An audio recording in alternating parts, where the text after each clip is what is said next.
Hi, this is Alt-Shift-X, and today we're talking about House of the Dragon, Season 3, Episode 3. This episode is titled Rhaenyra Triumphant, because Rhaenyra has taken the throne. She is the Queen of Westeros.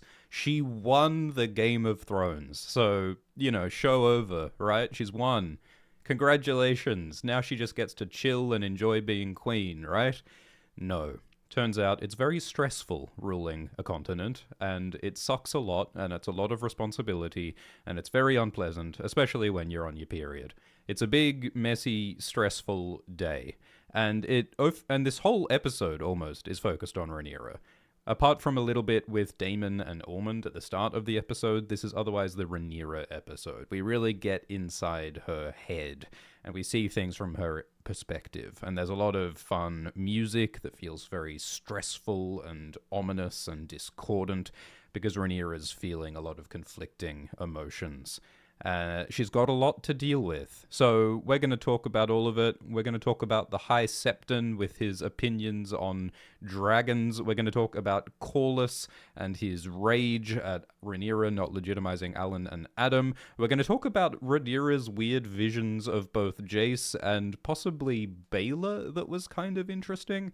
There's a lot going on, so we'll talk about it all.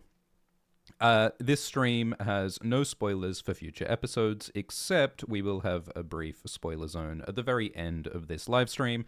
You will be warned. We are live streaming right after each episode airs at about 10:15 p.m. Eastern Time Sundays, and there is another show you might like to listen to as well called Dragon Time.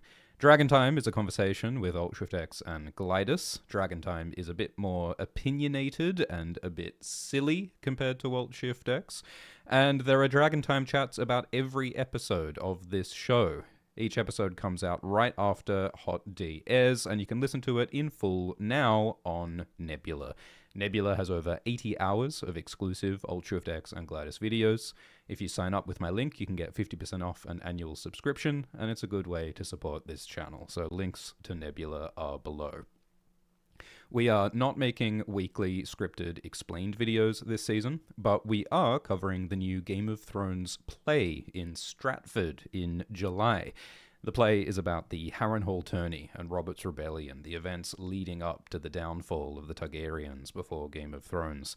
And it's exciting, because this play promises to reveal the mysteries of Rhaegar Targaryen and Lyanna Stark and Howland Reed and Ashara Dane and Brandon Stark, all these secrets that we've been theorizing about since the 90s when the first book came out. So I'm excited to cover this play. We'll cover it in a few weeks, and our coverage will be up first on Nebula. So it's a good way to support if you check out our exclusive stuff on Nebula.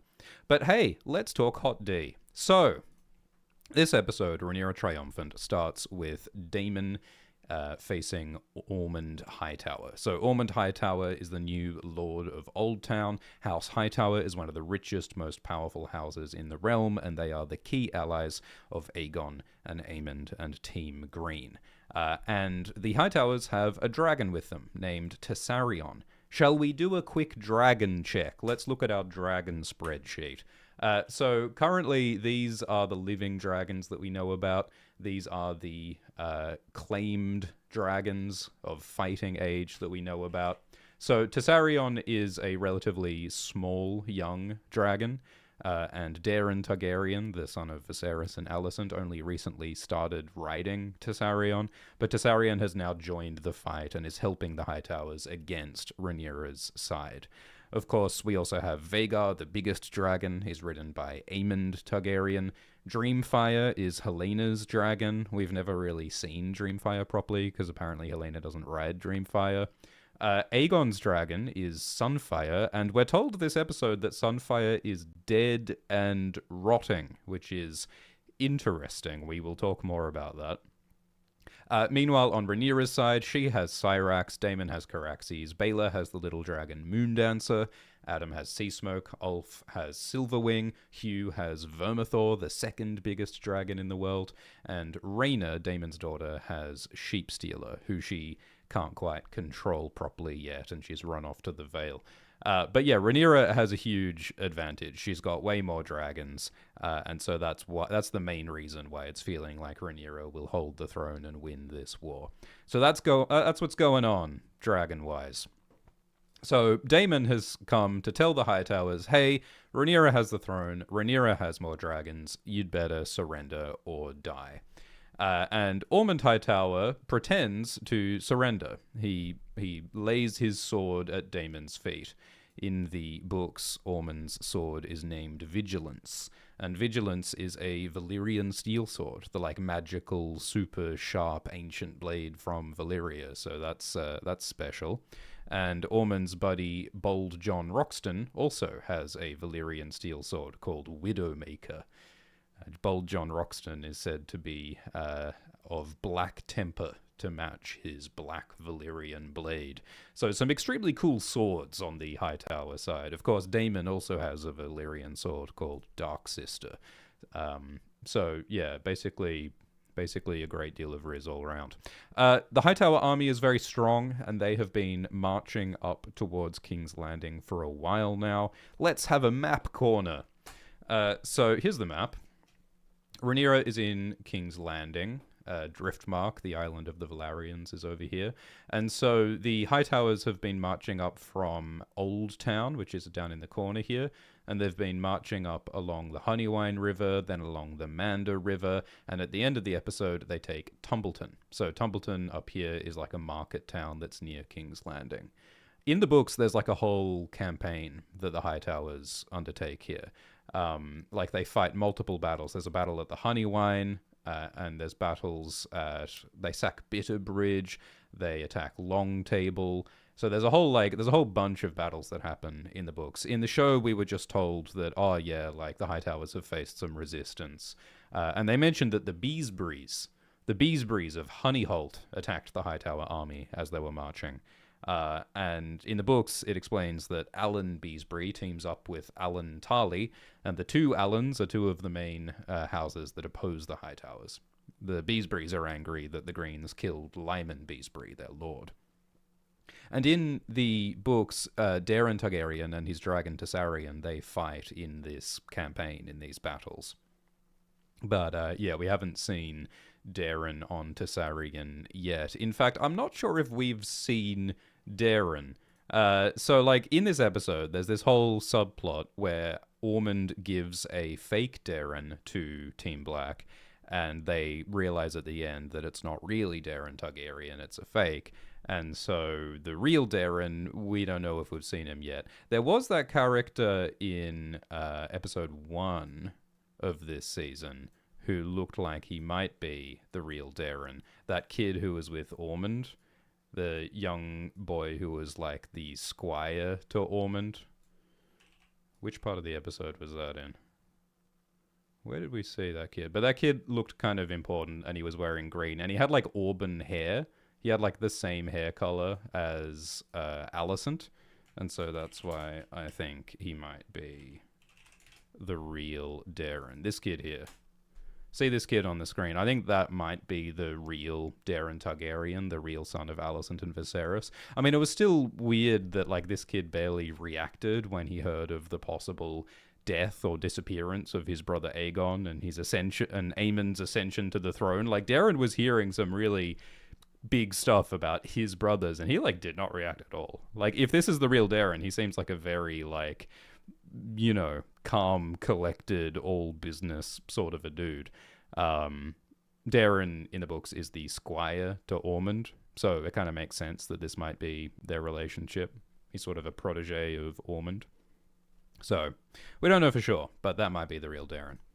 So anyway, so Daemon is confronting the Hightower army, and he's brought 3 dragons. Daemon has brought his own dragon, Caraxes, and he's also brought the dragons Silverwing, ridden by Ulf, and Vermithor, ridden by Hugh.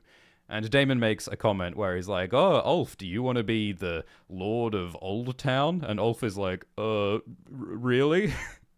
Ulf really does not, like, Ulf does not know the rules of what's expected of him. Is sort of a thread in this episode. But Daemon threatens to basically destroy the Hightowers and take over Old Town unless he surrenders.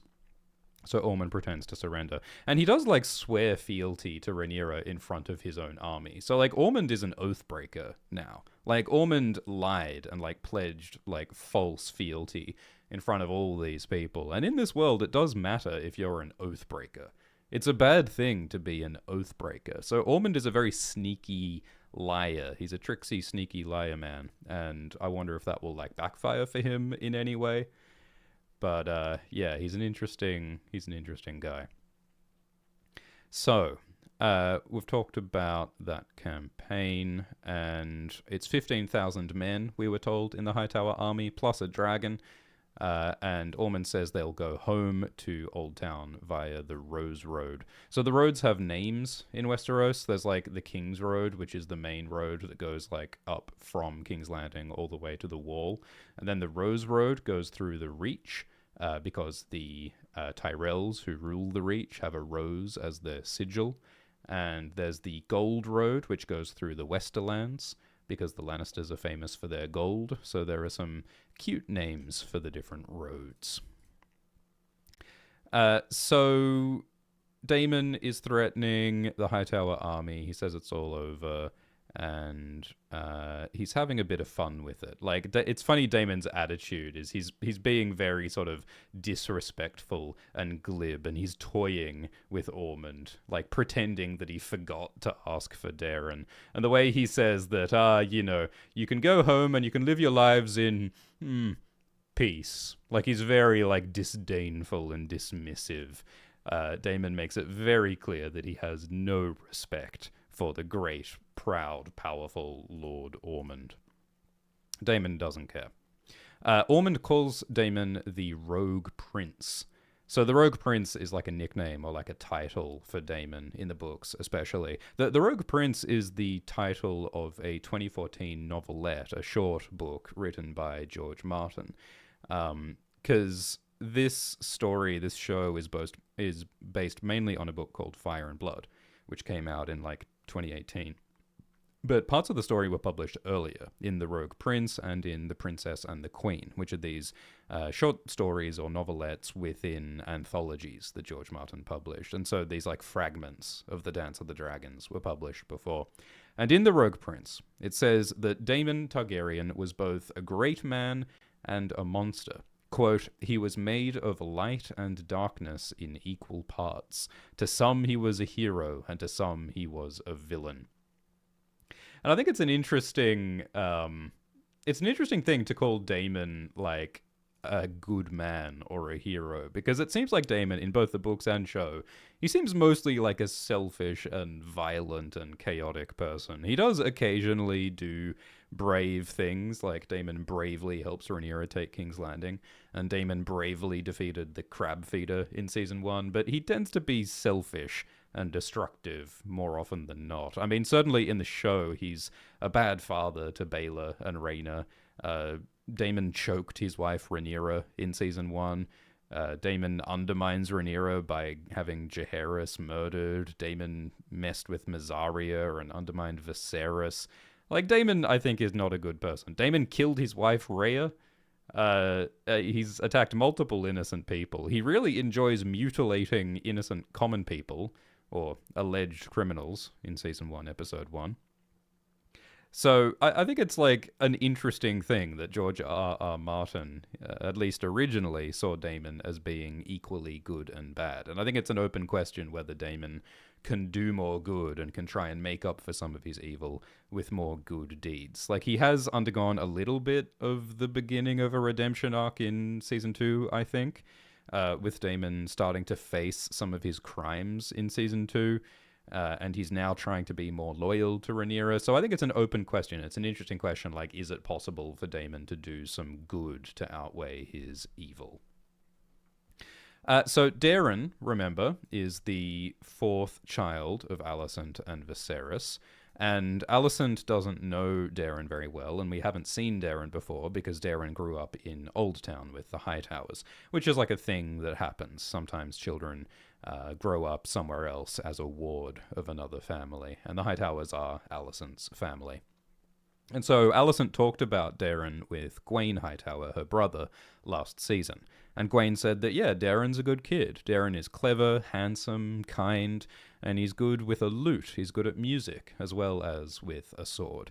And so Alicent was really moved last season that she was relieved that, like, yay, one of my sons is not terrible, because Aegon is pretty awful and Aemond is pretty awful. Alicent is relieved that at least one of her children is a decent person. And so one of the issues this episode is that, Rhaenyra is expected to kill Darren because Darren is a potential claimant to the throne. Even if Darren doesn't want the throne, Darren could be used in plots against Rhaenyra.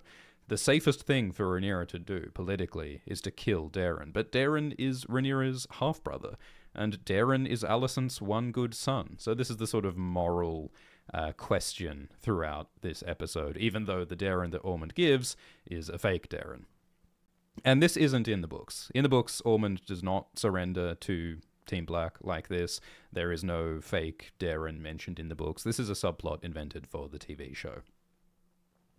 So, I think it's fun how when the fake Darren goes out to meet Daemon, you can see Tessarion, Darren's dragon, looking at the fake Darren, and the dragon kind of cocks its head as though the dragon is confused. The dragon does a double take, like, look on screen, like, the dragon looks at Darren and then kind of, like, looks away and is like, huh? And then the dragon looks back at Darren again. So I think this is the dragon is confused. Like, the dragon is like, why is this random boy dressed up as my master Darren when he's not Darren?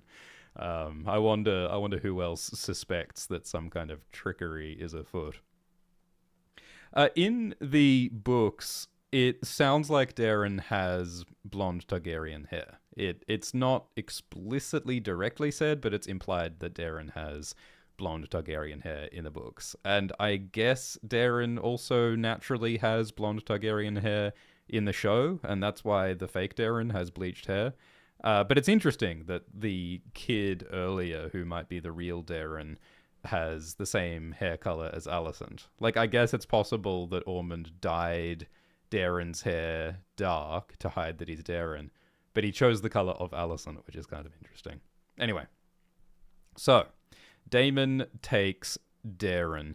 Although it's funny that Daemon doesn't take Tessarion.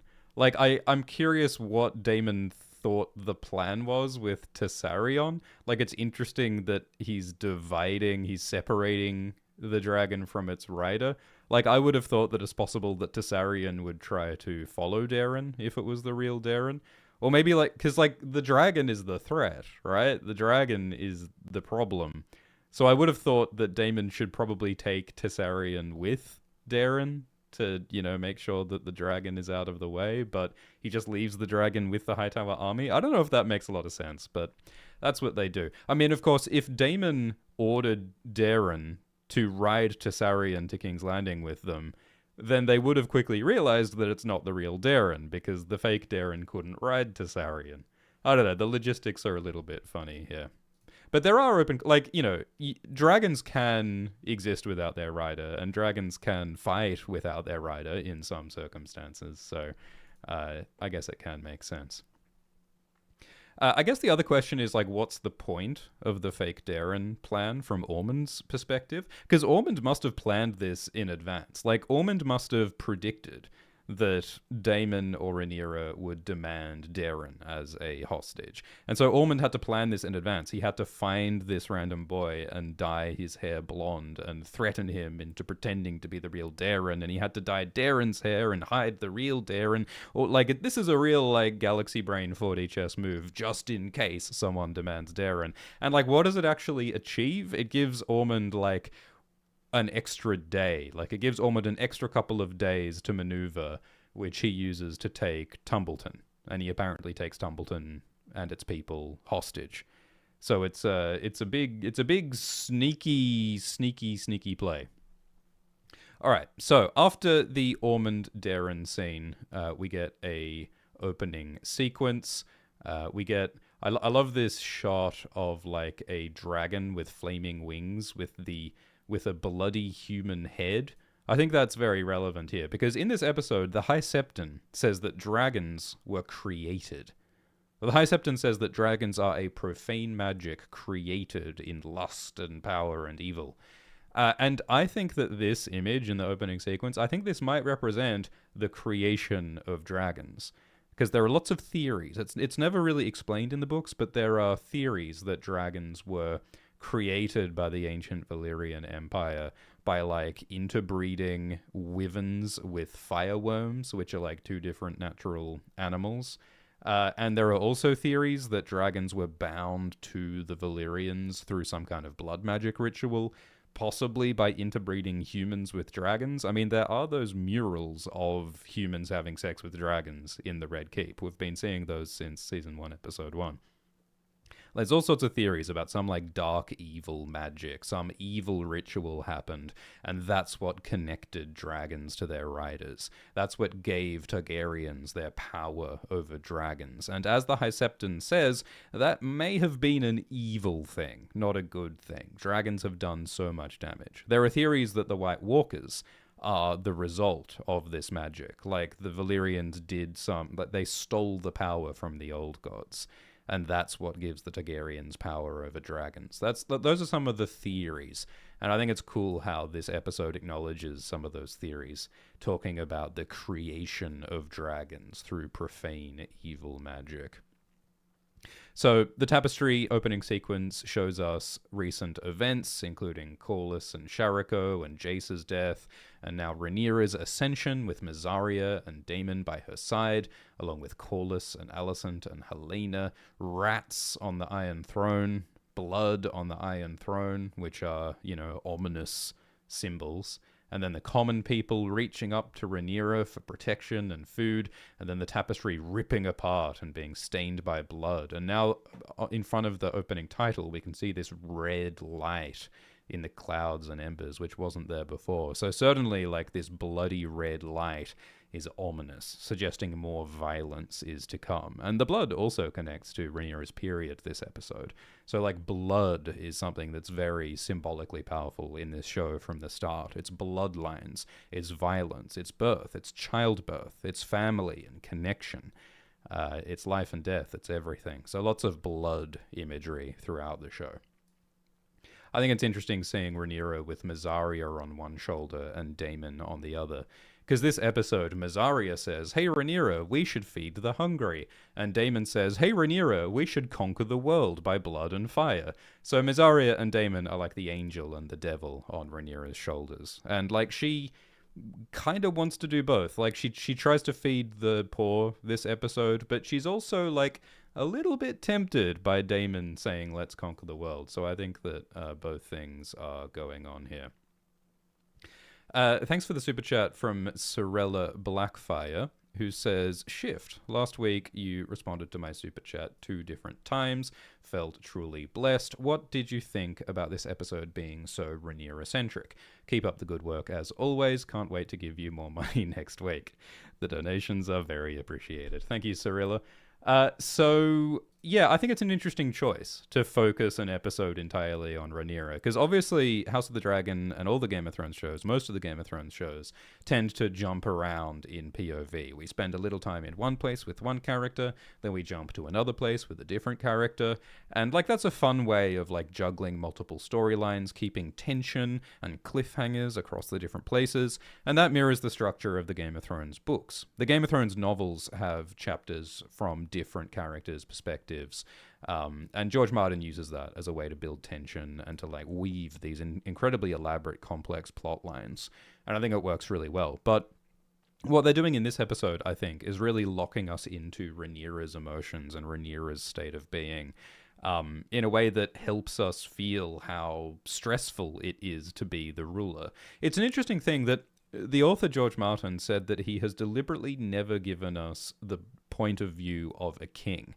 We never got a King Robb Stark chapter. We never got a King Stannis Baratheon chapter. We never got a King Robert or a King Joffrey or a King Balon perspective. We always saw kings from the outside, which is like this interesting thing where George is looking at how kings are perceived from the outside. But like, it's interesting that this show is doing the opposite by giving us Queen Rhaenyra's perspective from the inside. And so it's kind of the first time that we've seen firsthand something that George Martin has been alluding to for decades, which is that being a ruler sucks and it's stressful and it's like claustrophobic. I mean, I think that this episode deliberately uses a lot of close-up shots on Rhaenyra's face, and we see her expressions and we see how sweaty and sleepless and angry and grieving she is. And so this is kind of the first time after decades that we've gotten a ruler's perspective directly, and it pays off something that has been alluded to for a long time, which is like we saw Viserys struggling under the weight of responsibility. We saw Alicent and Otto struggling under the responsibility of ruling. Now we experience it, and the music is a big part of it. Emma Darcy's incredible performance is obviously a huge part of it, and by focusing exclusively on her, it traps us in her perspective. It traps us in the worries and responsibilities, the deluge of dilemmas and detritus, or whatever that line is she says. I think it's an effective device. And I think it leaves us wondering, hang on, but what's happening with Aemond and Alice? What's happening with Aegon and Larys? What's happening with Rhaena and Sheepstealer? Like, it also builds tension. So yeah, it's a cool experimental choice, I think, to focus so much on Rhaena. Thank you everyone for the donations. If you do want to ask a question, the best way to do it is using the Streamlabs link in the video description. Streamlabs is better than Super Chats because YouTube takes a percentage of Super Chats, but we will respond to your questions and donations towards the end of the live stream. Right now, we're going to continue to talk about the episode bit by bit, scene by scene. This episode, like, part of the stressful political vibe, there's a lot of walking through hallways in this episode. There's a lot of, like, conversations while walking through hallways, which is very, like, West Wing, right? Like, West Wing is a show where politicians were constantly walking around the halls of power, having stressful, busy, rushed conversations. And so it's a similar device that they use here in House of the Dragon. Suddenly this show becomes a political drama. I mean, Game of Thrones was sometimes like a traveling adventure show, you know, when we're off with Brienne and Podrick traveling the land, or Arya and the Hound, these, like, you know, odd pairings of characters traveling and adventuring. Whereas this episode's the opposite. It is claustrophobic, focused on one person in one place with 99 problems. So that's what's happening. So, Rhaenyra, she's in the Red Keep in King's Landing. This is where she grew up, and there's so many memories here.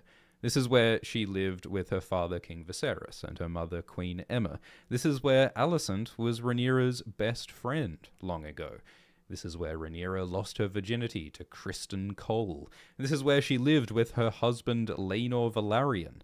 Rhaenyra's sons, Joffrey and Luke and Jace, were born here. There are so many memories here, and she was gone for a while, but now she's back, and so much has changed. She's a different person now. She's a queen now, and so many people have gone.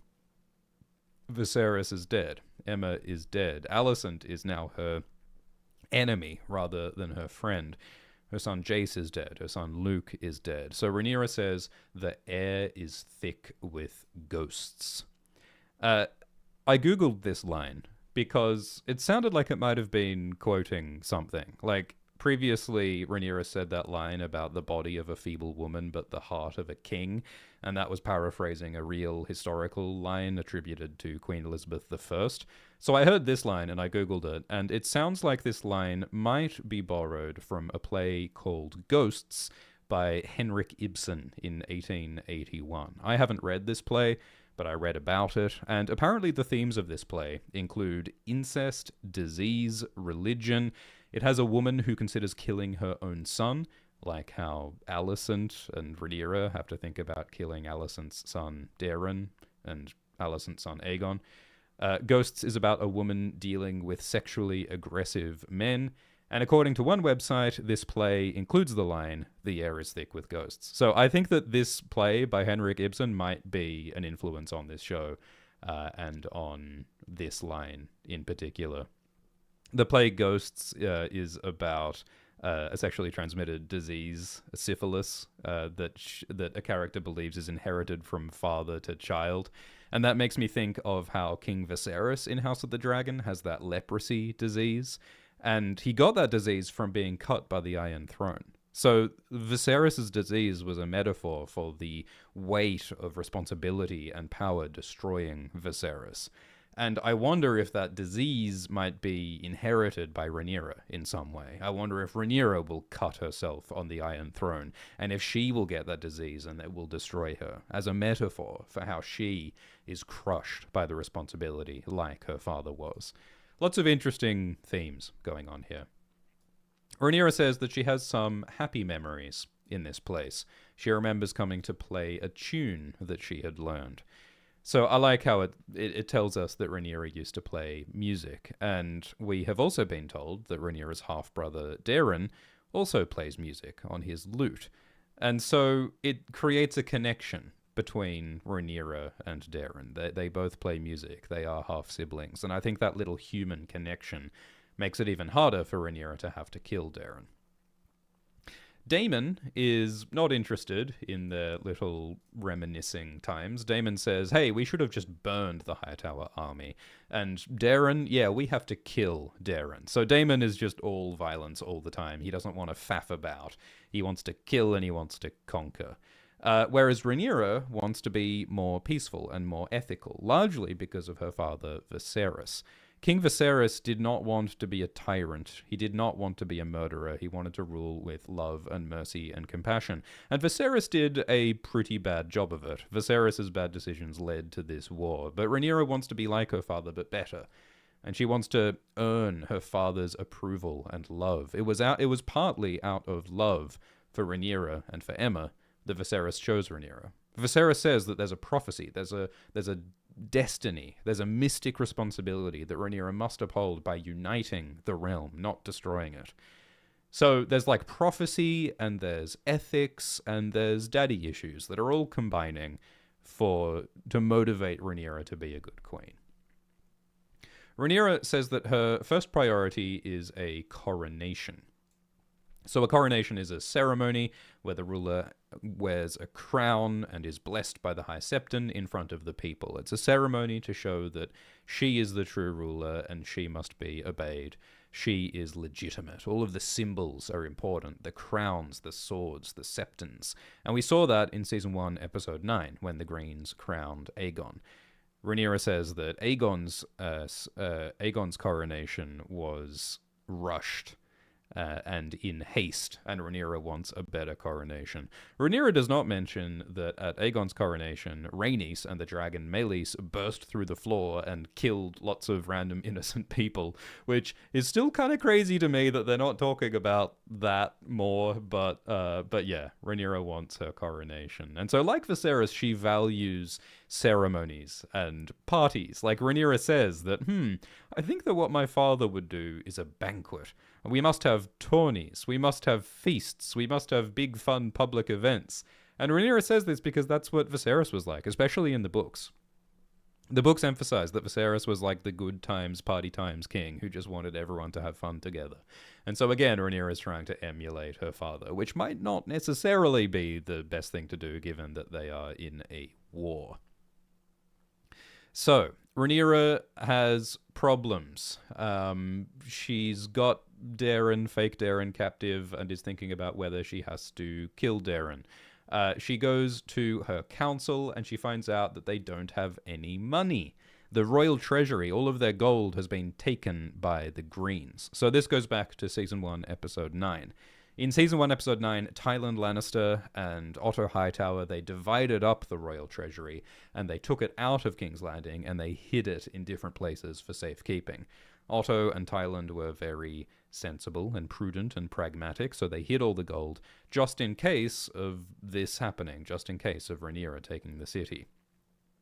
So we haven't been told yet where the gold is, but an obvious guess might be Casterly Rock and Old Town, the homes of the Lannisters and the Hightowers. Those might be obvious places to put the gold. So for Rhaenyra, this is a huge problem. She's got a hungry city. She's got allies and bribes and repairs to make. The war has disrupted the harvest and agriculture. Like, fields have been burned. Peasants, instead of working the fields and growing food, they've been conscripted into armies instead. So there's a risk of famine and starvation, and she needs to fix this, and she needs money to fix this. but she's got no gold. So Tywin Lannister would know where the gold is, but in Season 3, Episode 1, Tywin fell into the ocean and is presumed dead. Otto Hightower would know where the gold is, but they cut off his head last episode. Jasper Ironrod might know where the gold is, but they cut off his head last episode. And so they might be screwed. They might not be able to get the gold back. Now that Jason Lannister is dead, he was beheaded by the Winter Wolves previously, Johanna Lannister rules Casterly Rock and the Westerlands. Because Jason's son and heir is too young to rule for himself, so Jason's widow, Johanna, is now in charge. And so Rhaenyra sends a message to Johanna Lannister and says, hey, if you've got the gold, give me the gold. We'll see how that works out. So that's problem number one. Another problem is that Rhaenyra doesn't really have a proper council. Like on Dragonstone, she had a council that included Bartimus Celtigar and Gorman Massey and Maester Gerardus, but those people were mostly useless. Corlys called them the Ditherers of Dragonstone, so Rhaenyra rejects them and decides that she's done with them. She'll get a new council, but she doesn't have one yet. In the books, Rhaenyra keeps Bartimus Celtigar and Grand Maester Gerardus, but in the show she's getting rid of them. She also still has Laurent Marbrand as the commander of her Queen's Guard in the books, but in the show she's had Laurent killed for disobeying her, so again it's quite different to the books. Corlys is Rhaenyra's Hand of the Queen, the second most powerful person in her government, and she says that Mysaria is on her small council as the Mistress of Whisperers. So the Mistress or Master of Whisperers is the Royal Spy Master. Like how Larys Strong is the Master of Whisperers for Aegon. In the time of Dunk and Egg, Bloodraven is the Master of Whisperers, and in the time of Game of Thrones, Varys is the Master of Whisperers for King Robert. Viserys never had a Master of Whisperers. He didn't want to be doing spying and sabotage, but Rhaenyra does, so in that way Rhaenyra is different to her father. So remember that Mysaria had a whole network of spies in King's Landing in Season 1, including Talia, a servant in the Red Keep. And Mysaria used her spies to work with Otto. Mysaria and her spies told Otto about Rhaenyra's visit to a sex club, and that got Rhaenyra in a whole bunch of trouble and almost got her disinherited. So I wonder, does Rhaenyra know that Mysaria used her spies against Rhaenyra? Last season, Mysaria worked with Sylvie and Diana and Alyssa, and she spread rumors against the Greens, and she organized food to be delivered to the people. So Mysaриa's priority is to try and help the common people. She wants social change. She wants justice. She wants the poor to be taxed and the rich to be taxed and the poor to be fed. That's what Mysaria wants, because she came from the bottom. She's experienced what it's like to be a peasant. And so she's urging Rhaenyra to do good for the people, whereas Daemon is like, who cares? Who cares about the people? Let's go and conquer the world. Let's go hang out with the winged men and make them our servants. So those are the two extremes on Rhaenyra's shoulders. The biggest threat to Rhaenyra is Aemond's dragon Vhagar, the biggest dragon in the world. And we know that Aemond and Vhagar, last episode, they took the castle of Harrenhal in the Riverlands, and Aemond killed Simon Strong and his Gormless sons.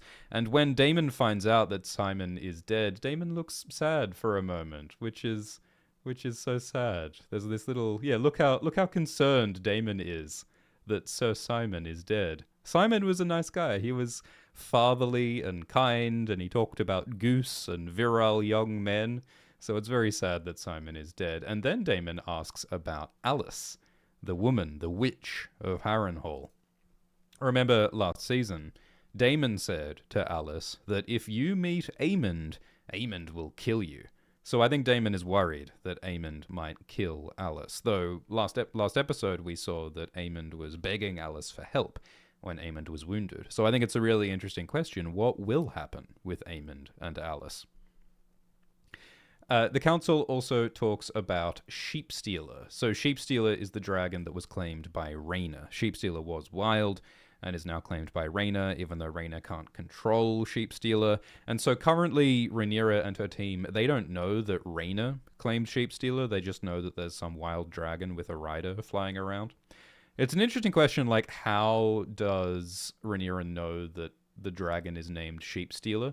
I think that, like, at least in the books, many characters know that there are 3 wild dragons named Sheepstealer, Grey Ghost, and Cannibal, and those names are, like, pretty widely known.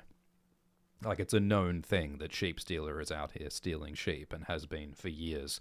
Grey Ghost is a elusive dragon that tends to eat fish and isn't often seen.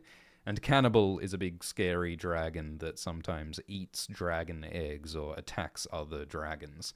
And so people tend to stay away from Cannibal because Cannibal is terrifying.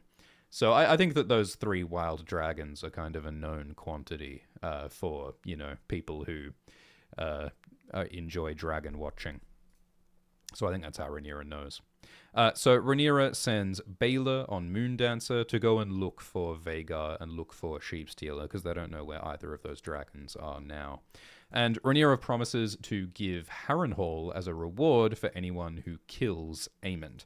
Even though last season, Jace promised that the Freys could have Harrenhal. So I wonder if Rhaenyra is going to break this deal with the Freys. You don't want to piss off the Freys, because we all remember what happened when Robb Stark broke a deal with the Freys in Game of Thrones.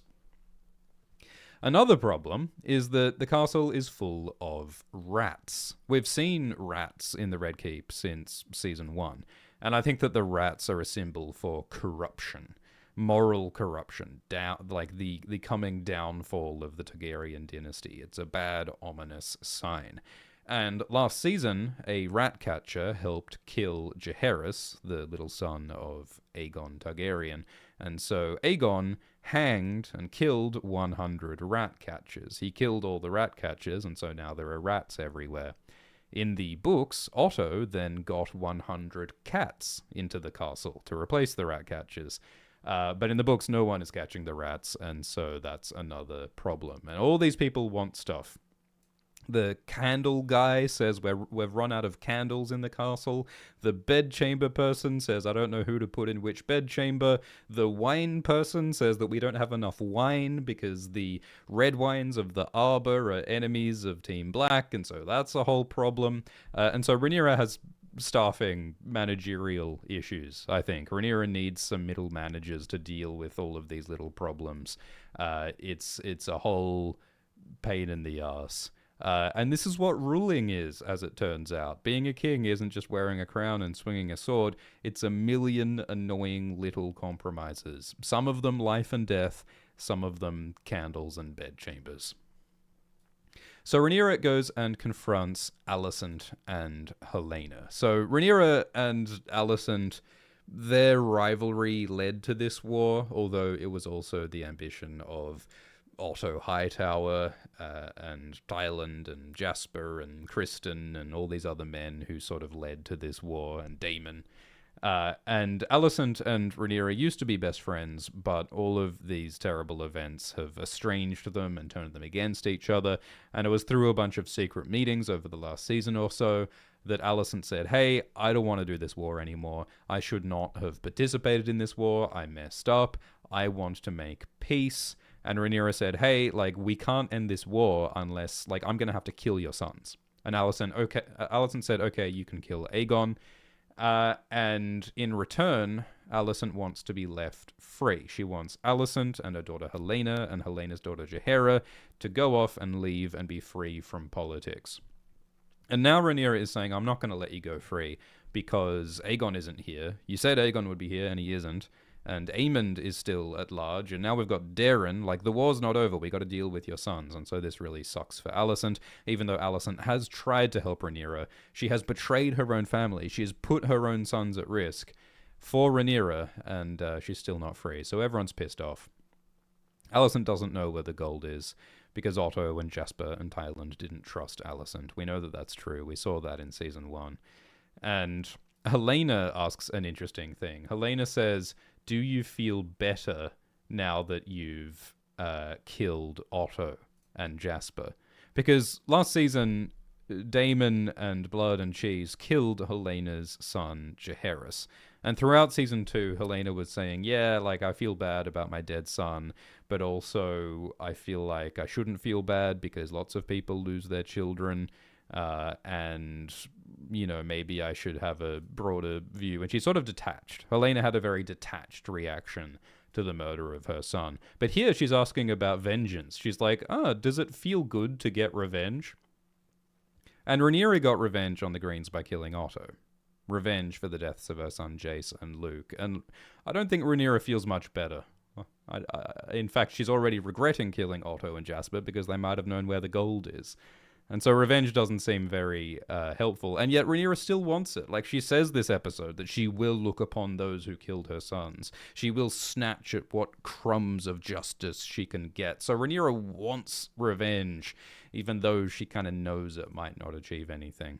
And then when she finds out that Ormond lied and took Tumbleton, she's tempted to do violence against Ormond, even though she knows that it might not achieve anything.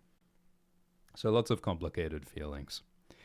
And obviously Rhaenyra is still processing the death of her son Jace. She has a vision of Jace this episode, so it's a messy time. Rhaenyra says, Rhaenyra says, me and your mother Alicent agreed to kill your brother husband Aegon. Rhaenyra reveals to Helena that Rhaenyra and Alicent have agreed to kill Aegon, and it's a very wild thing to just say like that in such a blunt way. And I think Helena's reaction is hilarious and bizarre. Like Rhaenyra says, "Yeah, we're gonna kill your brother husband Aegon," and then Helena, she looks to screen like Jim in The Office. Look, Helena looks almost directly into the camera, like just to the side of the camera. What a look. What a choice. It's a very, like, understated reaction to a horrifying fact. It's almost fourth wall breaking. Like, last season, Helena appeared to Daemon in a vision, and Helena said, "It's all just a story. We are playing our part in the story." And it's like, it's almost acknowledging that Helena knows she's in a TV show. Helena knows she's in a story. I mean, at least we know that Helena has visions of the future, in some sense. She had a vision of the beast beneath the boards. She had a vision that Aemond is going to lose an eye. She's like Cassandra, the prophet, who knows the future, but no one believes her. And Helena also sometimes doesn't understand what her visions mean, so it's all a bit vague and mysterious. But yeah, fascinating, strange character.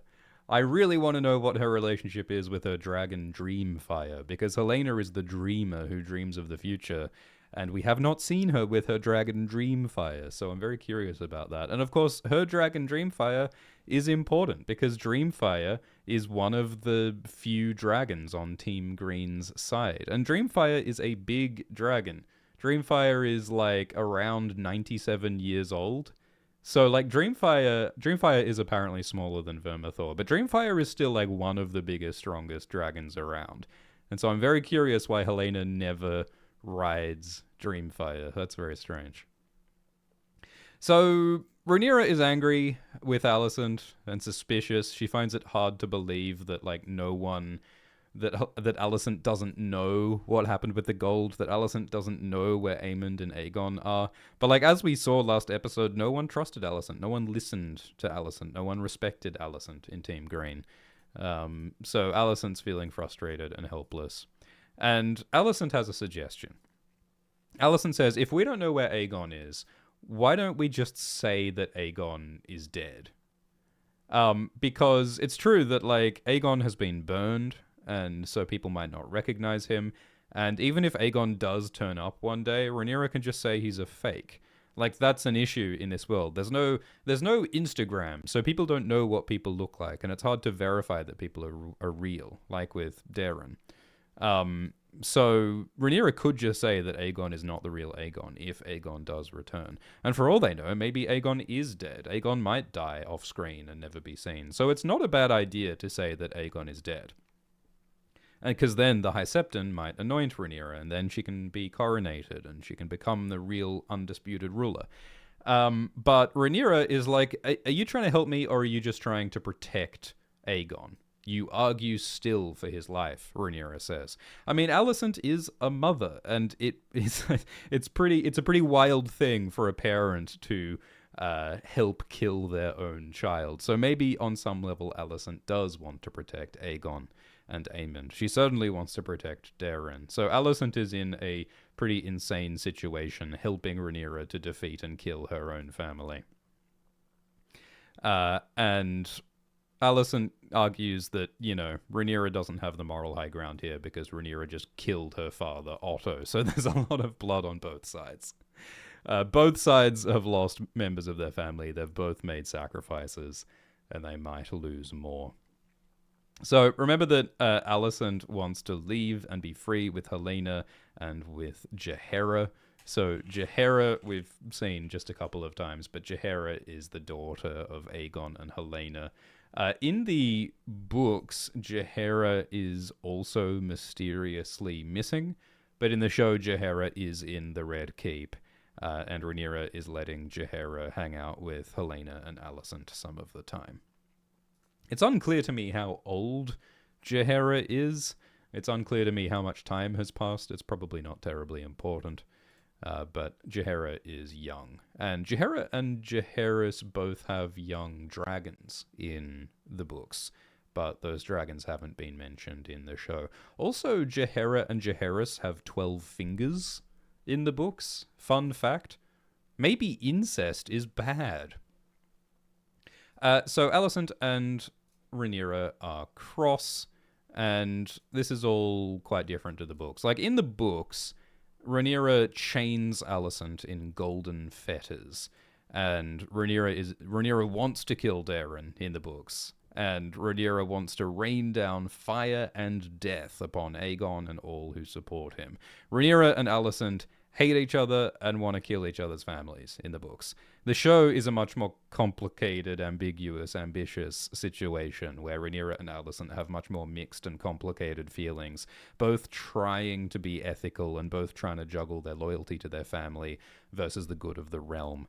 It's a more complicated story in the show. Helaena says that she doesn't want to stay in this room, and she doesn't say why. I think that one possible reason why Helaena doesn't want to stay in this room is that I think this is the same room where Tommen, spoiler for Game of Thrones Season 6, I suppose, this is the same room where Tommen commits suicide in Game of Thrones Season 6. You can recognize it by the shape of the windows. That's the window that Tommen jumps out of. And so since Helaena can see the future, I wonder if Helaena is freaked out by that. And that's why Helaena doesn't want to stay here. That's a guess. Rhaenyra and Mysaria have a chat, and Mysaria talks about how she knows a lot about the Red Keep, but she's never been here, because again, Mysaria had lots of spies in the Red Keep, including Talia, and those spies were killed by Larys in Season 2, but Mysaria knows a lot about this place, but this is the first time she's here. I mean, it's a reminder that Mysaria has come a long way. Like, she used to be a commoner in the East. She was abused by her father. She had nothing, and she's risen up to be a spy master for a queen. She's come a long way, and she's still trying to help people who came from nothing like she did. Rhaenyra wants her son Joffrey brought back to King's Landing from the Vale. So remember that Joffrey is the third son of Rhaenyra with Harwin Strong, and Joffrey is now Rhaenyra's heir. Joffrey is now heir to the throne. And so Joffrey was in the Vale with Jane Arryn and Rhaena Targaryen, and Joffrey has a little dragon named Tyraxes, but Rhaenyra says Joffrey should be with her, so that Rhaenyra can prepare Joffrey to rule after her. So Rhaenyra has a vision of Jace. She's still processing the loss of her son. It's similar to how Daemon has visions of the dead at Harrenhal. And there is a magic weirwood tree at the Red Keep Godswood, so I wonder if that could be like the source of the visions, or she's just sick with grief and not sleeping well. After Rhaenyra has a vision of Jace, she says maybe she should kill Alicent's son, Daeron. So there is a desire for vengeance here. Rhaenyra tells Mysaria to question the staff of the Red Keep. Last season, Larys questioned the staff, and he killed all the people who were spying for Mysaria and replaced them with his own people. So I wonder if Mysaria will now remove Larys's spies. There's been a lot of turnover of the staff in this castle. Rhaenyra has a meeting with the Pope. This is the High Septon, the leader of the Faith of the Seven. So the Faith of the Seven is like the Catholic Church. And Rhaenyra needs his support because the faith is powerful. And the faith is part of giving legitimacy to the Targaryens. And that's been the case from the start. When Aegon the Conqueror, Aegon the First Targaryen, took over Westeros, Aegon had to take on the faith as his own religion. That was one of the important ways of convincing the people that the Targaryens are legit, that they are approved of by the gods. So there have been problems, like Maegor the Cruel tried to reject the faith and he went to war with the faith, and that didn't go so well for him. Cersei Lannister in Game of Thrones has a conflict with the faith and with the High Sparrow. So you don't want to piss off the church. So Rhaenyra wants to be anointed by the Septon, and the Septon refuses, because in Season 1, the High Septon anointed Aegon as king, and the Septon hasn't seen proof that Aegon is dead, and he doesn't want to be an idiot if he, anoints Rhaenyra, but then Aegon turns up again. That would be embarrassing. So he refuses to anoint Rhaenyra, and Rhaenyra argues that she is supported by the gods. The gods want Rhaenyra to rule, she says, because Adam and the dragon Seasmoke came to Rhaenyra in her moment of need. Rhaenyra sees Adam and Seasmoke as gifts from the gods. The whole, Season 2, Episode 7 sowing of the seeds when she got those dragons, she feels like the gods approve of her. But the Septon is those are not my gods. He says the Faith of the Seven do not deal with dragons. The High Septon says that dragons are evil. He says they are a profane magic created in darkness and pride and lust for power to destroy. So, as I said, it's very, very interesting that the Septon is saying that dragons were created. We don't know in the books where dragons came from, but there are theories that dragons were created through dark Valyrian sorcery and bound to the Targaryens by evil blood magic. It was a sin that humans took the power of the gods, the fire of the gods, and dragons do a lot of destruction and evil, and Daemon wants to do more. So it makes sense, philosophically, that the High Septon is let's not have lizard nukes flying around. That's a bad idea. And there's also a political angle here as well. So the Faith of the Seven is based in Old Town, which is the Hightower city. And so the Faith and the Hightowers have always been closely connected and allied. So maybe the Septon is sort of biased towards the Hightowers and Team Green and against Rhaenyra and Team Black. The Citadel of the Maesters is also based in Old Town, alongside the Faith. And in the book series, there's a character who says that the Maesters have a conspiracy against dragons and against Targaryens. We saw Grand Maester Melos conspiring with Otto in Season 1. So we might imagine that the Maesters and the Faith and the High Septon might be in some kind of conspiracy or just some kind of bias against the dragons. I think that is something that they could have leaned into more in this TV show. They could have made that more of a plot point if they wanted to, but ultimately they didn't. But anyway, so this is a problem. The Pope is disapproving of Rhaenyra. It would be good if Rhaenyra could get the Pope on side.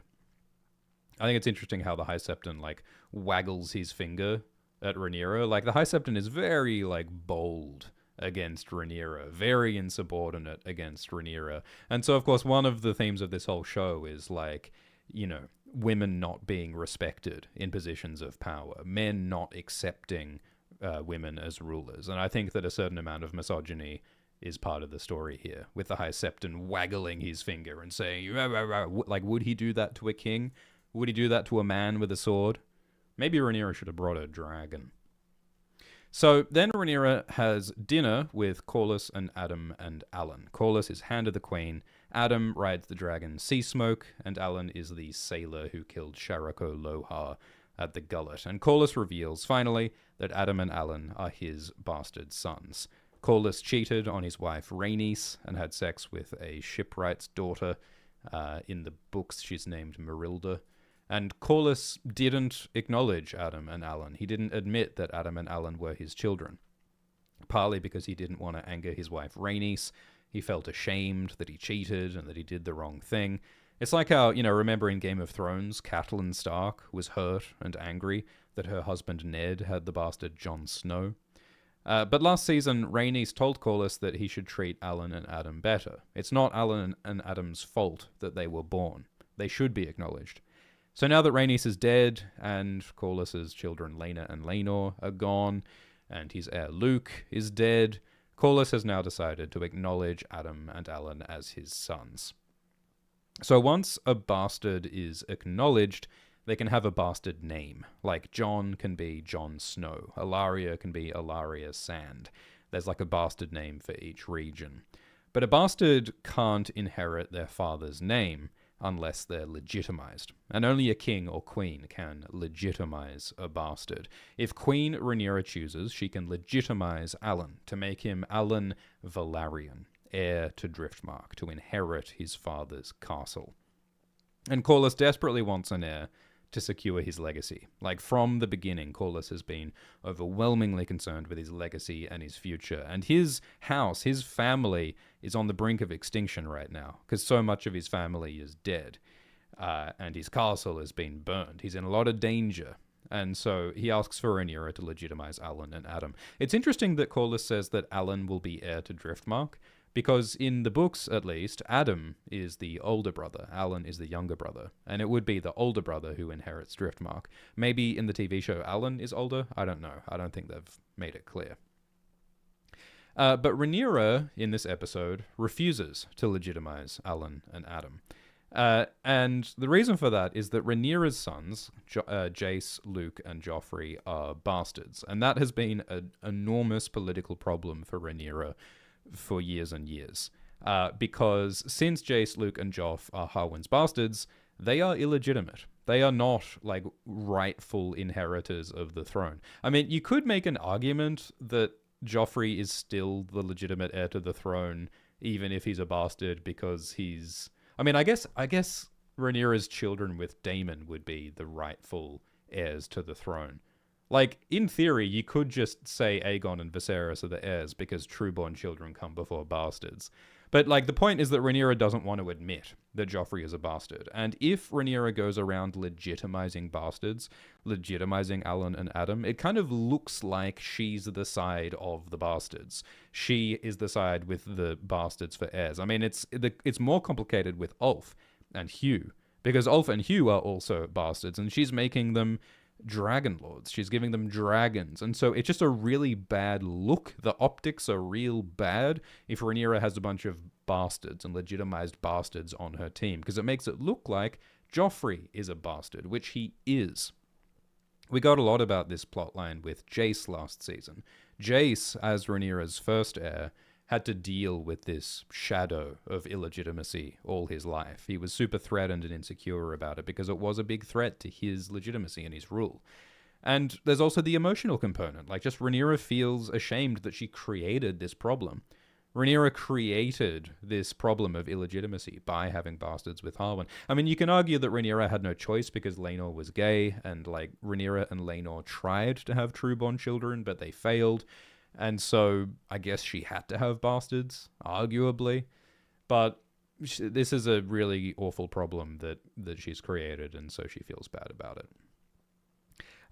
So it's a really messy thing, though, because, like, Corlys has lost everything for Rhaenyra. Like, Corlys's wife Rhaenys died in Rhaenyra's war, and Laenor was supposedly... Laenor, like, Rhaenyra pretended to have Laenor murdered, and last we heard, Corlys thinks that Rhaenyra was involved in murdering Laenor. And as far as we know, Laenor isn't dead, but Corlys thinks that Rhaenyra killed Laenor, and I think it's crazy that they haven't talked about that. I think it's crazy that Corlys said, "Hey Rhaenyra, did you murder my son?" I think that should be important, but anyway.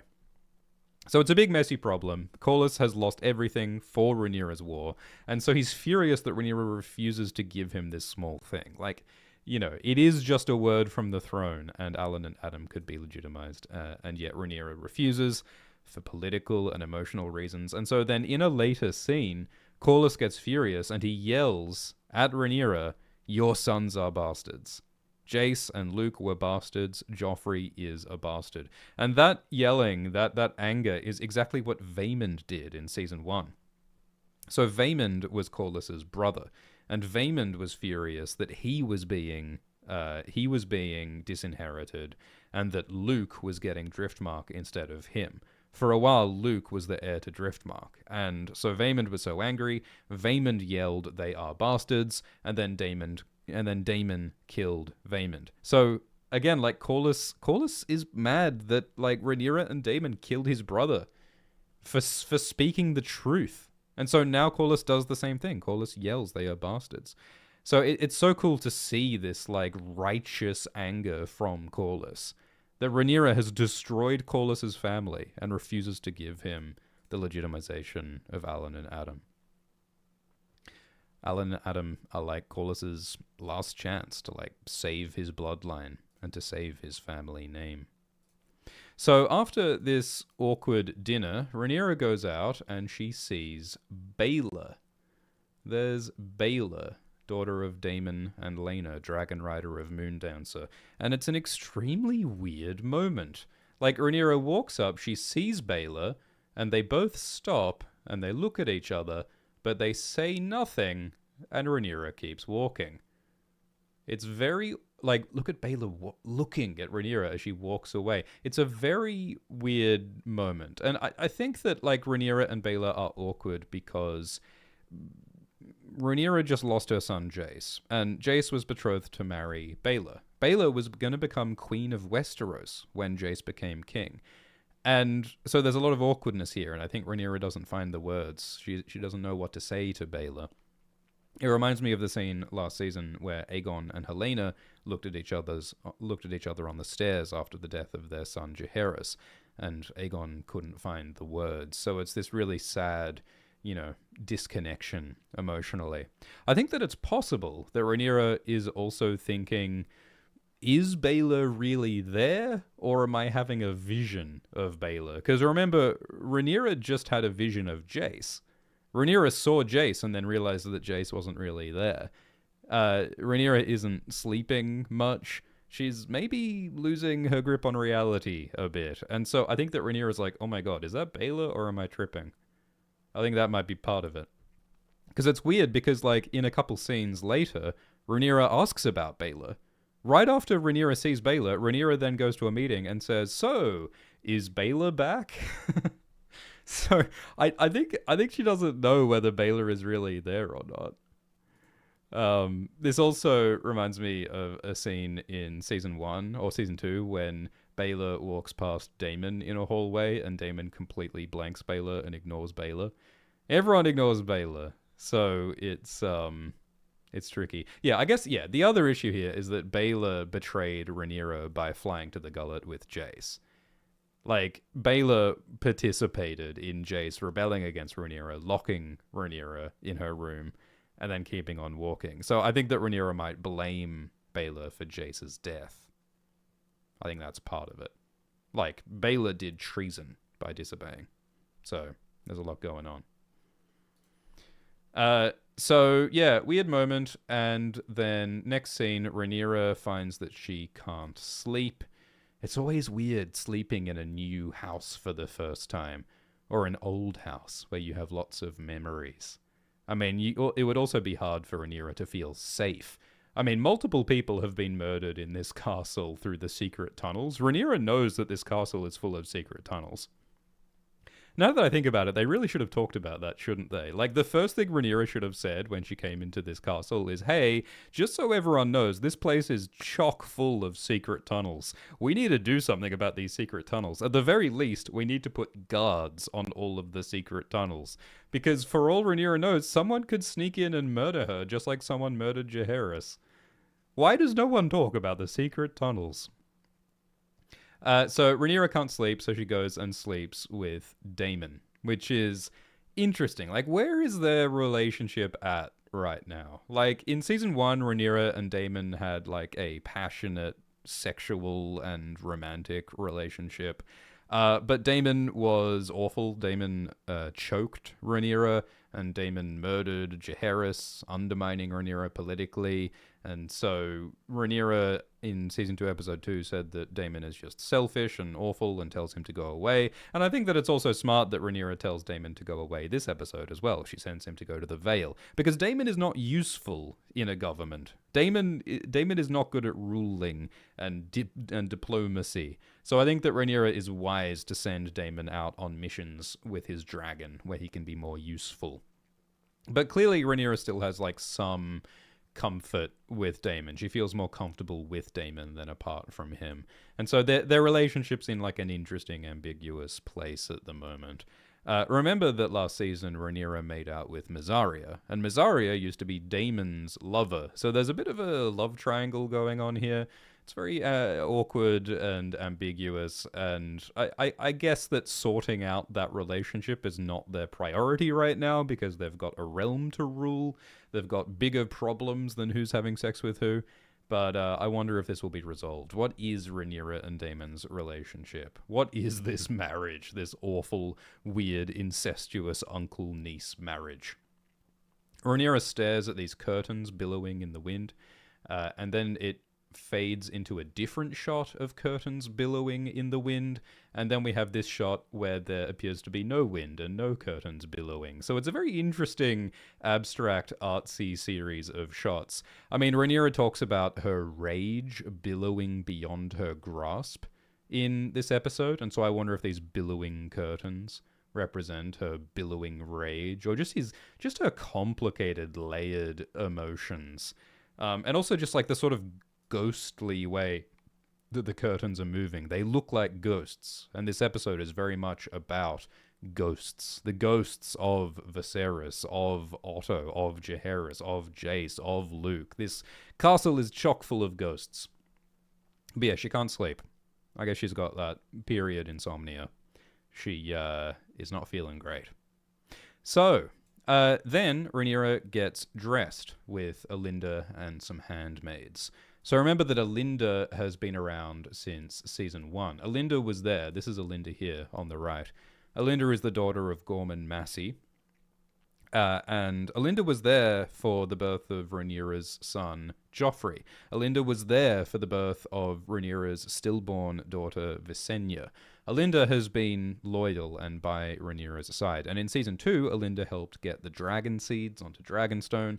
Alinda helped deliver food and spread rumors against the Greens. So Alinda has been like a useful operative and a loyal confidant for Rhaenyra. And Rhaenyra is now getting ready to sit the throne and to hear petitions from her people.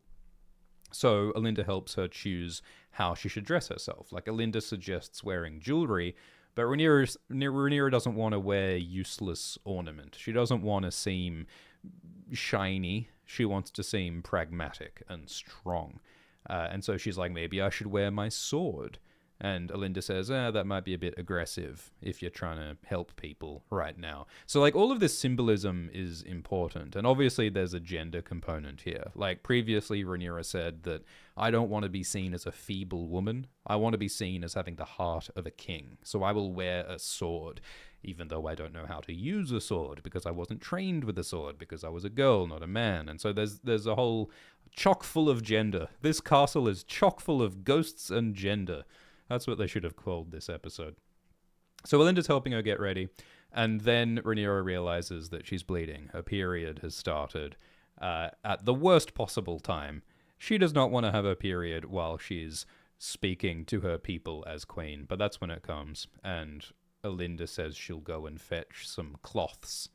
I wonder what you wear if you're a medieval queen having her period. I wonder, like, you know, they ain't got tampons in Westeros. I wonder what you wear. It's probably not very comfortable.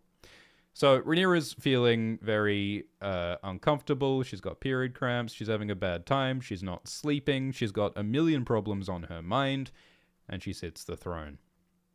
The posture that Rhaenyra is sitting like shows her discomfort, I think. And this particular shot, it actually looks like the official artwork of Rhaenyra in the book Fire and Blood. Let's pull up that artwork. This artwork by Doug Wheatley. Yeah, look at this. On the right is the official artwork of Rhaenyra by Doug Wheatley, and on the left is the episode. She's got that like slanted, awkward, sideways positioning. And it's so interesting that in the show we have the context that she's on her period, but in the book we do not. In the book, Rhaenyra gets fat. Rhaenyra indulges in sweet foods and snacks, and it's seen as like her being indulgent and corrupt, and it's used against her. Her fatness is perhaps used against her in a sexist way, whereas the show doesn't do that as yet. But Rhaenyra's sitting the throne, and she's hearing from the people. This is the job of the king, to try and help the people. The job of the ruler.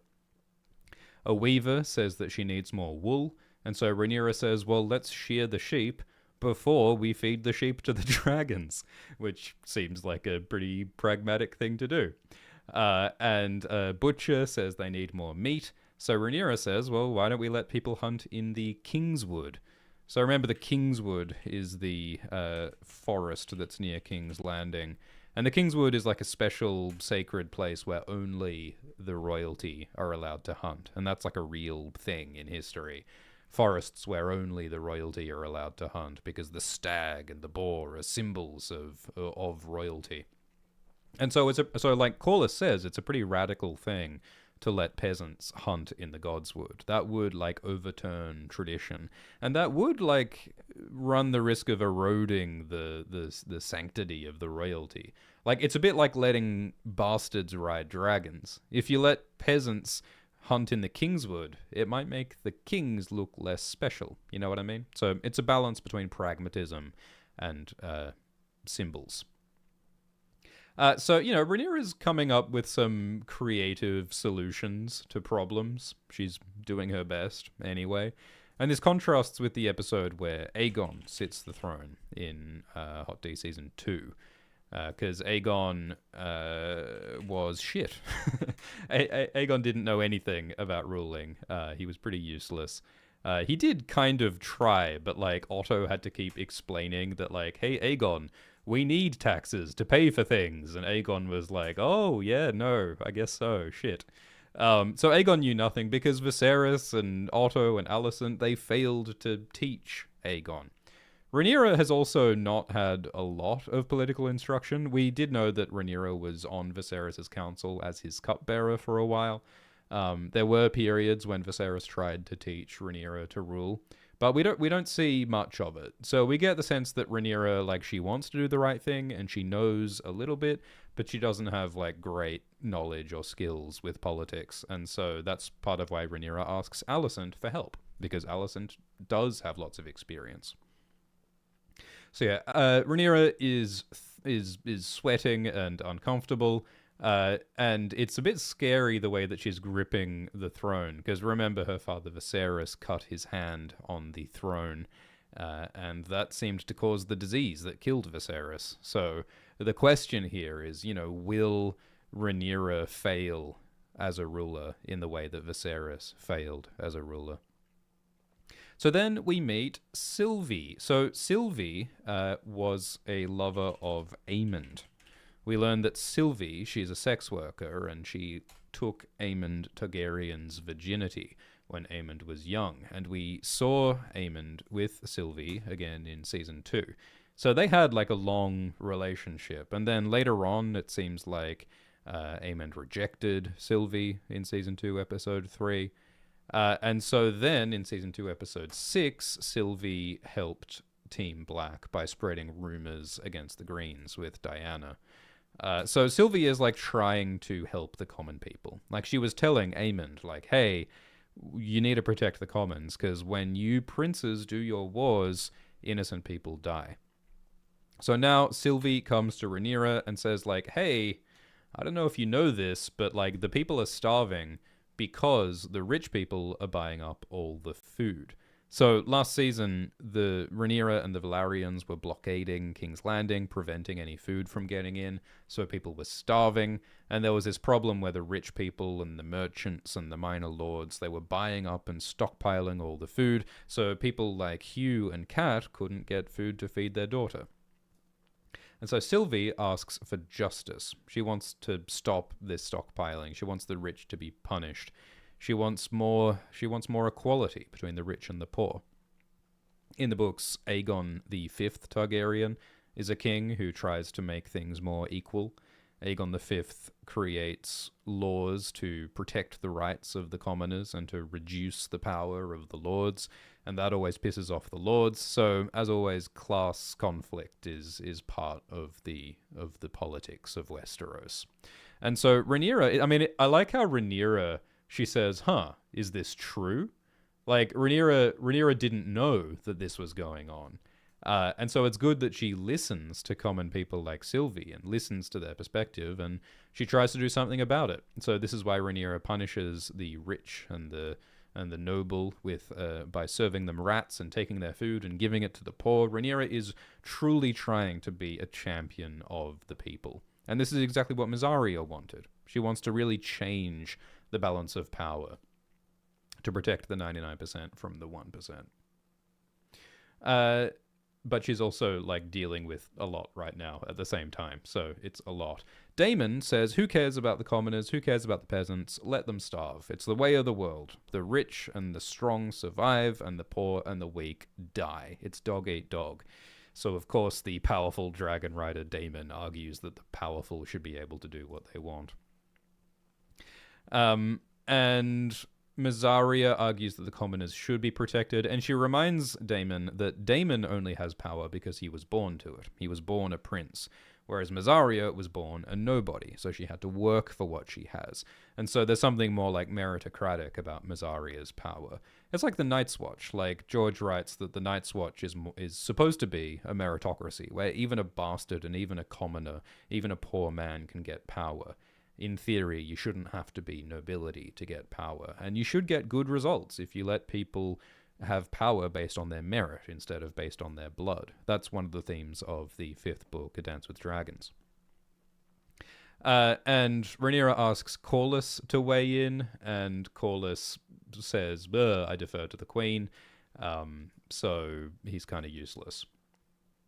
Daemon says that the dragon Sunfire, Aegon's dragon, who was hurt at the Battle of Rook's Rest, Daemon says that Sunfire is, quote, long dead and decaying. And that is interesting. And if you want to hear more about that, we will mention it in the spoiler zone at the end of this live stream. So, the council isn't very helpful. Rhaenyra decides to send Adam on Sea Smoke along with Baelor and Moondancer to look for Vhagar and Sheepstealer. Rhaenyra wants justice. She wants revenge against the Greens for killing her sons.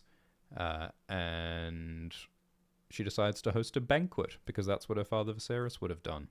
Then Rhaenyra knights the dragon riders Ulf, Hugh, and Adam. So there's been conversations with Ulf, Hugh, and Adam about, like, what kind of life they'll get to lead. They are now dragon riders, and they would like to be able to live comfortably. They would like to be able to provide for their families.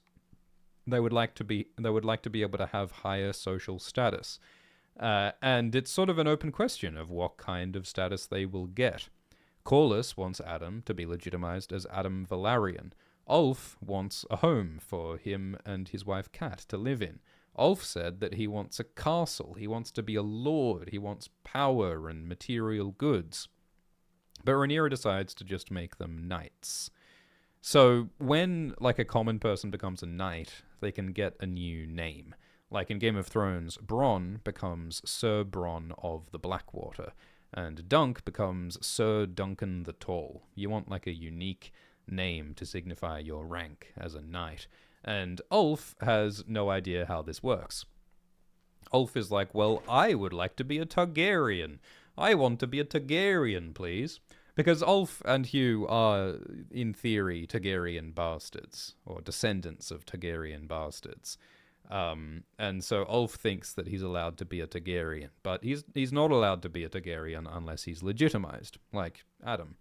And Rhaenyra absolutely does not want to legitimize Ulf the Bastard as a Targaryen for the same reason she doesn't want to legitimize Adam as a Velaryon. She doesn't want to make it look like Joffrey, her son, is a Targaryen bastard, which he is.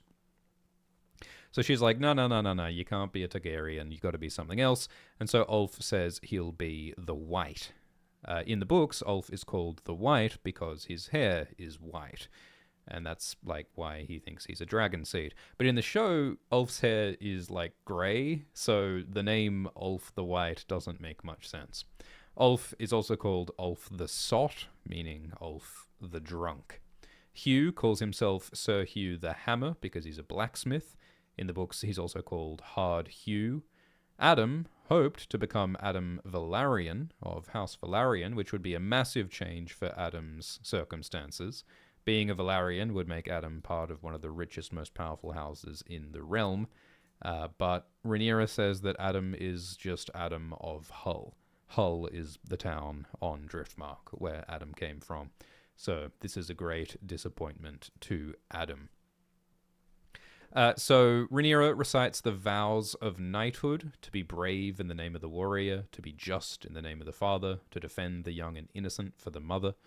In the books, knights also swear to protect all women in the name of the maiden, and there might be 3 more vows for the other 3 gods of the 7, but we haven't heard 7 vows yet in the books or the show.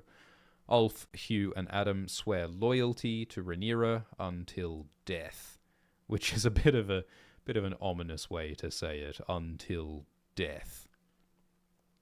So then afterwards, Hugh comes up and says, like, hey, Rhaenyra, like, where do I live now? He's like, what is my life now? Like, what is, like, because Hugh just wants somewhere for him and his wife to be safe. And Rhaenyra hasn't really thought about it yet because she's got 1 million things to think about right now. She is, quote, awash in dilemmas and deficiencies. And Hugh is understandably disappointed that the Queen has not even, like, thought about him and his wife yet. So Hugh, Adam, and Ulf are knights. This is a step up in the world, but they're all still a bit dissatisfied and disgruntled with Rhaenyra because Hugh doesn't have a house, Ulf doesn't have a castle, Adam doesn't have a Velaryon surname. And it's a problem when your dragon riders are unhappy with you. The dragon riders are Rhaenyra's power.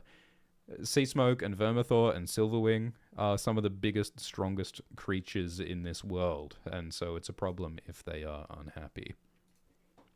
Everything's a bit overwhelming, so Rhaenyra goes to Alicent for advice, because Alicent does have experience ruling King's Landing. Alicent and Otto ruled King's Landing for years while Viserys was sick, and so Rhaenyra says, like, hey, like, what do I do? And Alicent says, well, you're going to have to make some tough choices, you're going to have to make moral compromises, and it's going to change you. The weight of responsibility will change you. There is a door within you that must shut. And Rhaenyra is like, I'm not going to be a different person. I'm going to still be me, like how Viserys was still him. And Alicent says, your father Viserys lived in a world of his own construction. You and I have never set foot there. Which is a wonderful line. Because Viserys was delusional, or in denial in a lot of ways. Viserys never really faced how bad the conflict was that he created between the two sides of his family, Rhaenyra's and Alicent's. Viserys never quite faced the horror that he caused to his wife Aemma by insisting on getting her pregnant and ultimately cutting her open. He never really quite faced the problems that he created for his daughter Rhaenyra and for his wife Alicent. And Viserys never faced how bad of a father he was, especially to Aegon and Aemond. So Viserys, like, kind of lived in a fantasy land. I mean, he literally constructed a world with his model of Valyria, his little model city.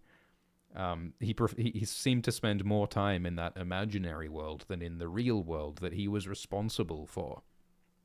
He was avoidant. He was in denial, and he caused this war in many ways. So, yeah, I think it's very true that he lived in an imaginary world. And so the question is, like, will Rhaenyra be different? Will Rhaenyra face the truth? Will Rhaenyra make the hard sacrifices that she has to make? And can she do that without losing who she is, without corrupting her soul? Can you rule without doing evil, without getting blood on your hands? It's going to be messy. And again, of course, this relationship between Rhaenyra and Alicent is very different in the books. In the books, they hate each other. They want to kill each other's families. So it is very different. Of course, in the show, like Alicent and Rhaenyra have had some pretty fiery moments. Like, remember in season 1 when Alicent ordered Kristen to cut out Luke's eye, and Alicent cut Rhaenyra's arm with a knife. There has been a lot of violence and hatred between these two women, but they still remember their friendship, and I think that they understand each other. That both of them still ultimately want peace and stability, not war and mass murder. And, Alicent has done evil things that she regrets. I mean, Alicent worked with evil men like Larys and Kristen, murderers and exploitative people. And Alicent has felt guilty and unclean ever since, and she admitted that she made mistakes.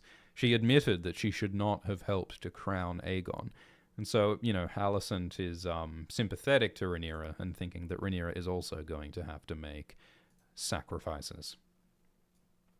Rhaenyra hosts a dinner with rich merchants and minor lords in King's Landing. And, this could be an opportunity to build alliances with powerful people. But instead, Rhaenyra pulls a bit of a stunt, a bit of a prank. She serves rats to the rich people. And while the rich people are with Rhaenyra, she sends the gold cloaks to go and take the stockpiled food from the homes of the rich. They've been buying up all the food, so now Rhaenyra takes the food to give it to the poor. And so she tells the rich people that, hey, we're not going to do it your way anymore. You guys are not allowed to get fat while the poor people starve. We have a responsibility to protect the poor. Rhaenyra says we must look after them as a shepherd tends to their sheep. So earlier, Daemon called the common folk sheep. In Game of Thrones, Tywin calls the small folk sheep and says the lion doesn't concern itself with the opinion of the sheep. But Rhaenyra continues the sheep metaphor, which sort of reinforces the idea that poor people and peasants are less than nobility. But she argues that they have a responsibility to help and protect the commoners. So in a feudal hierarchy, there's an idea of a social contract where the kings and queens, the rulers and the nobility, they get to have the power, but only as long as they protect the people. They have a divine obligation to protect the people. If the ruler fails to provide food and provide justice and provide security, then the ruler no longer has the right to rule. Rhaenyra wants to uphold this social contract. In this episode, Mysaria describes it as a covenant, an agreement that is broken at our peril. So Rhaenyra wants to uphold the covenant and protect the people, and she argues that the rich and the merchants and the fancy noble people, they have to help her and be on her side in protecting the commons. So like Mysaria wants, she is trying to change the balance of power. But of course, this also pisses off some of the most powerful people in the city. She's alienating some of the most influential people, and so I wonder if this might backfire on Rhaenyra. Rhaenyra meets Sir Torrhen Manderly. So, House Manderly is a family in the north, sworn to House Stark, though the Manderlys were originally from the Reach, and so they have a bit more of a southern culture, they have a culture of knighthood, and I think they keep the Faith of the Seven, some of them. And in the books, Torrhen Manderly is the son of Lord Desmond Manderly. In the books, many Manderlys, including Torrhen, are fat. Torrhen Manderly is fat in the books, and Torrhen's actor Dan Fogler used to be heavier, but he recently lost weight. And yeah, as I mentioned, Rhaenyra also gets fat at this point in the books. In the books, Jace met with the Manderlys, and Jace made a marriage alliance with the Manderlys. Jace promised that Rhaenyra's son Joffrey would marry a Manderly, and so that's part of why the Manderlys support Rhaenyra. That's only in the books. The TV show didn't include this marriage pact, but Rhaenyra did ally with Lord Cragen Stark, ruler of the North. So this guy Torrhen, played by Dan Fogler, he seems like a kind of a cheeky, smooth-talking politician. He congratulates Rhaenyra and says it was real cool of her to take food from the rich. But he also reminds Rhaenyra that it was Rhaenyra's team who caused the food shortage in the city with the Valyrian blockade. So Torrhen is a little insolent and cheeky. He's willing to challenge Rhaenyra. So I wonder if Torrin might be a useful advisor to Rhaenyra. And certainly Torrin is influential. The Manderleys are a relatively rich, influential family. So he might be a useful ally. So Daemon says, yeah, like, okay, like you've taken some food from some rich people, and that'll feed some poor people for a while. But Rhaenyra says, yeah, like, it's just a symbol, but it's an important symbol. And it signals Rhaenyra's intent to protect the common people. Daemon says, who cares about feeding hungry people? Who cares about stealing little bits of gold? We can conquer the world. Because Rhaenyra has 6 dragons, 6 dragon riders. That's twice as many dragons as Aegon the Conqueror had. Aegon I took over Westeros with 3 dragons. Daemon says that with 6 dragons, they could take over the world. They could build a new Valyrian empire. They could be gods. He says that they could conquer Dorne, because at this time, Dorne is not part of the Seven Kingdoms. Dorne is like the southern desert region of House Martell and Pedro Pascal. So Dorne is currently independent. They're not ruled by the throne. So Daemon's like, let's go take Dorne with the dragons. And then let's take over Essos, the entire eastern continent of Essos. Let's go take it over. Let's take the free cities like Braavos, Pentos, and Volantis. Let's go further east to Yi Ti, which is Game of Thrones China. Let's go to the City of the Winged Men at the edge of the map. So we made a old Shift X video about some of the weird and wonderful places in the far east of the world of Game of Thrones. But like this is like the furthest east that we've seen. So here's the City of the Winged Men. This is like in the far, far east. And a little further east is Carcosa, which I think is a reference to some of the Lovecraft mythos or related works. Asshai is here. That's where Melisandre is from. Stygia is the heart of darkness. The 5 forts are here. It's kind of like the Wall. It's a row of forts that are maybe possibly there to protect from White Walkers attacking from the east. That's one theory. Bone Town. Want to go to Bone Town? Cities of the Bloodless Men. These are some of the charming places that you can visit in the Far East. There's also this like haunted forest of Mosavie, which is inhabited by like necromancers and revenants. And I think it's very interesting that there's a haunted forest full of ghosts over here in the Far East, because in the far north over here there is a haunted forest that has ghosts and revenants, i.e. White Walkers. And there are theories that maybe the haunted forest of the far north connects to the haunted forest of the Far East. George Martin has said that the world of Westeros is round like our Earth. So, you know, I think like there's theories that the far north here and the far east here are the same place, and that's where the White Walkers come from. And there's all this like mythology in the World of Ice and Fire book about, you know, the last long night and all the stuff that's happened over here. We've made videos about it elsewhere. Go check out our video East. So anyway, Daemon's like, hey, why don't we take over the world? And Rhaenyra is kind of tempted. Like in Season 1, Episode 1, Rhaenyra said, I want to fly around the world, I want to see the wonders, I want to eat cake. Like, Rhaenyra does want to travel and be free, and part of Rhaenyra maybe wants to conquer the world a little bit. She does have that fire in her. But Rhaenyra resists because she feels it's her duty to stay and rule for the sake of the realm, for the sake of Viserys and the trust that he put in her. In Season 1, Kristen asked Rhaenyra to go east with him and to travel and be free. But again, she refused. She wants to do her responsibility. Daemon's like, nah, we'll be gods. We'll make an empire unassailable. He basically wants to recreate Valyria. And it's really, it's funny that, you know, Daemon in this scene says that he made peace with Viserys, but Viserys never sought greatness. But Viserys did admire Valyria. Like, Viserys had that model city of Valyria. And Daemon said, ooh, there's the Inogrion, where they did the blood sacrifices. Like, even Viserys, who was relatively chill, he admired the Valyrian Empire. And the thing about the Valyrian Empire is that it was very evil. Like, the Valyrian Empire killed thousands of innocent people. it was an empire that ran on slavery. The Valyrians forced thousands of slaves to work and die in volcanic mines where people were eaten by the fireworms. And that's where the Faceless Men come from, incidentally. So the Valyrian Empire was evil, and it ended in a mysterious disaster called the Doom of Valyria 400 years ago. It's like Atlantis. It was this great empire that was destroyed and sank beneath the sea. And it's like probably like a sign from the gods that you should not start like an evil dragon slave empire. The Doom of Valyria was an indication like maybe don't conquer the world with dragons, but Viserys is like, nah, they just didn't try hard enough. Let's conquer it even more this time. And this is the opposite of what Viserys said. Viserys said that dragons are too dangerous, they can't be controlled, they shouldn't be used.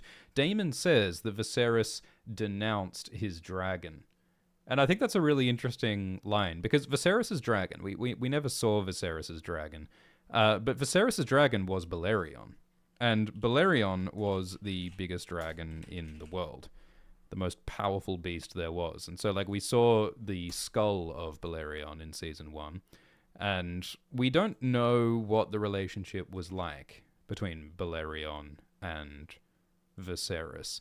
But it's very intriguing, isn't it? Because Balerion was like the biggest, scariest engine of destruction in the world. Like, Balerion was pure power. And Viserys was a pretty chill guy.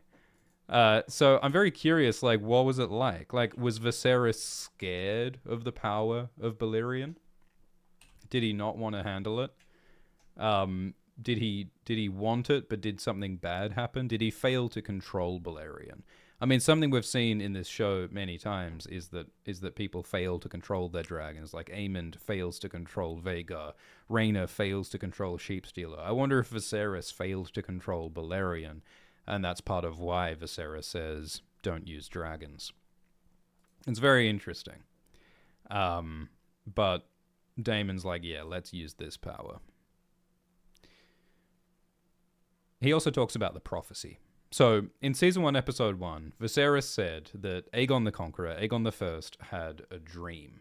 And the dream is that there will be a darkness from the north, the White Walkers, and to save the world, we have to unite Westeros beneath a Targaryen ruler. And Daemon and Rhaenyra interpret this prophecy differently. Like, Rhaenyra is like, well, that means I need to be a peaceful ruler. I need to bring people together. I need to end war, and that's how I'll fulfill the prophecy and save the world. But Daemon is like, we've got to conquer the world and control everything, and that's how we will fulfill the prophecy. And that's the thing about prophecy in this world. It is subjective. People's personal biases and personal desires affect how they interpret prophecy. And that's the point, right? Like, prophecy is about ambition and dreams and hopes. And ambition and dreams and hopes are personal. They are emotional. So it's not just about magical, wagical abstractions. It's about the human heart. And that's what George writes about. So Rhaenyra's like, conquering the world, let's put a pin on that. Let's just, like, you know, feed the city, and then we'll think about conquering the world. Before we, quote, lift our eyes to the horizon. And Daemon's like, whatever, but you've still got to kill your half-brother Daeron. So Rhaenyra looks on Daeron, the boy who she thinks is Daeron, and she sees that Daeron is carving a little wooden bird, which is cute. Of course, you'd think if he was a Targaryen, he might be carving a dragon. But he's not a real Targaryen, and so he's carving a bird. I think the idea of a bird evokes the idea of, like, a bird trapped in a cage. That's imagery that George uses with Sansa when she's trapped in King's Landing with Cersei. And I suppose if Daeron is Sansa, then Cersei is Rhaenyra. There are similarities between Rhaenyra and Cersei. I mean, remember Cersei had 3 bastard children with Jaime that created a political crisis, like how Rhaenyra has 3 bastard children with Harwin that creates a political crisis. Like, this whole story, like, the whole story of Rhaenyra is basically, what if Cersei was a bit less evil and a bit more sympathetic? That's like this entire story. George Martin reuses his character archetypes a lot. So the next day, Rhaenyra travels out into the city, and she looks like shit. She has not been sleeping. She's on her period. She's very stressed. She's grieving her dead son, Jace. She's got a lot to deal with right now. And she travels with Mysaria in the wheelhouse, the same wheelhouse where she traveled with Alicent and Viserys and Aegon on the trip to the Kingswood back in Season 1, Episode 3.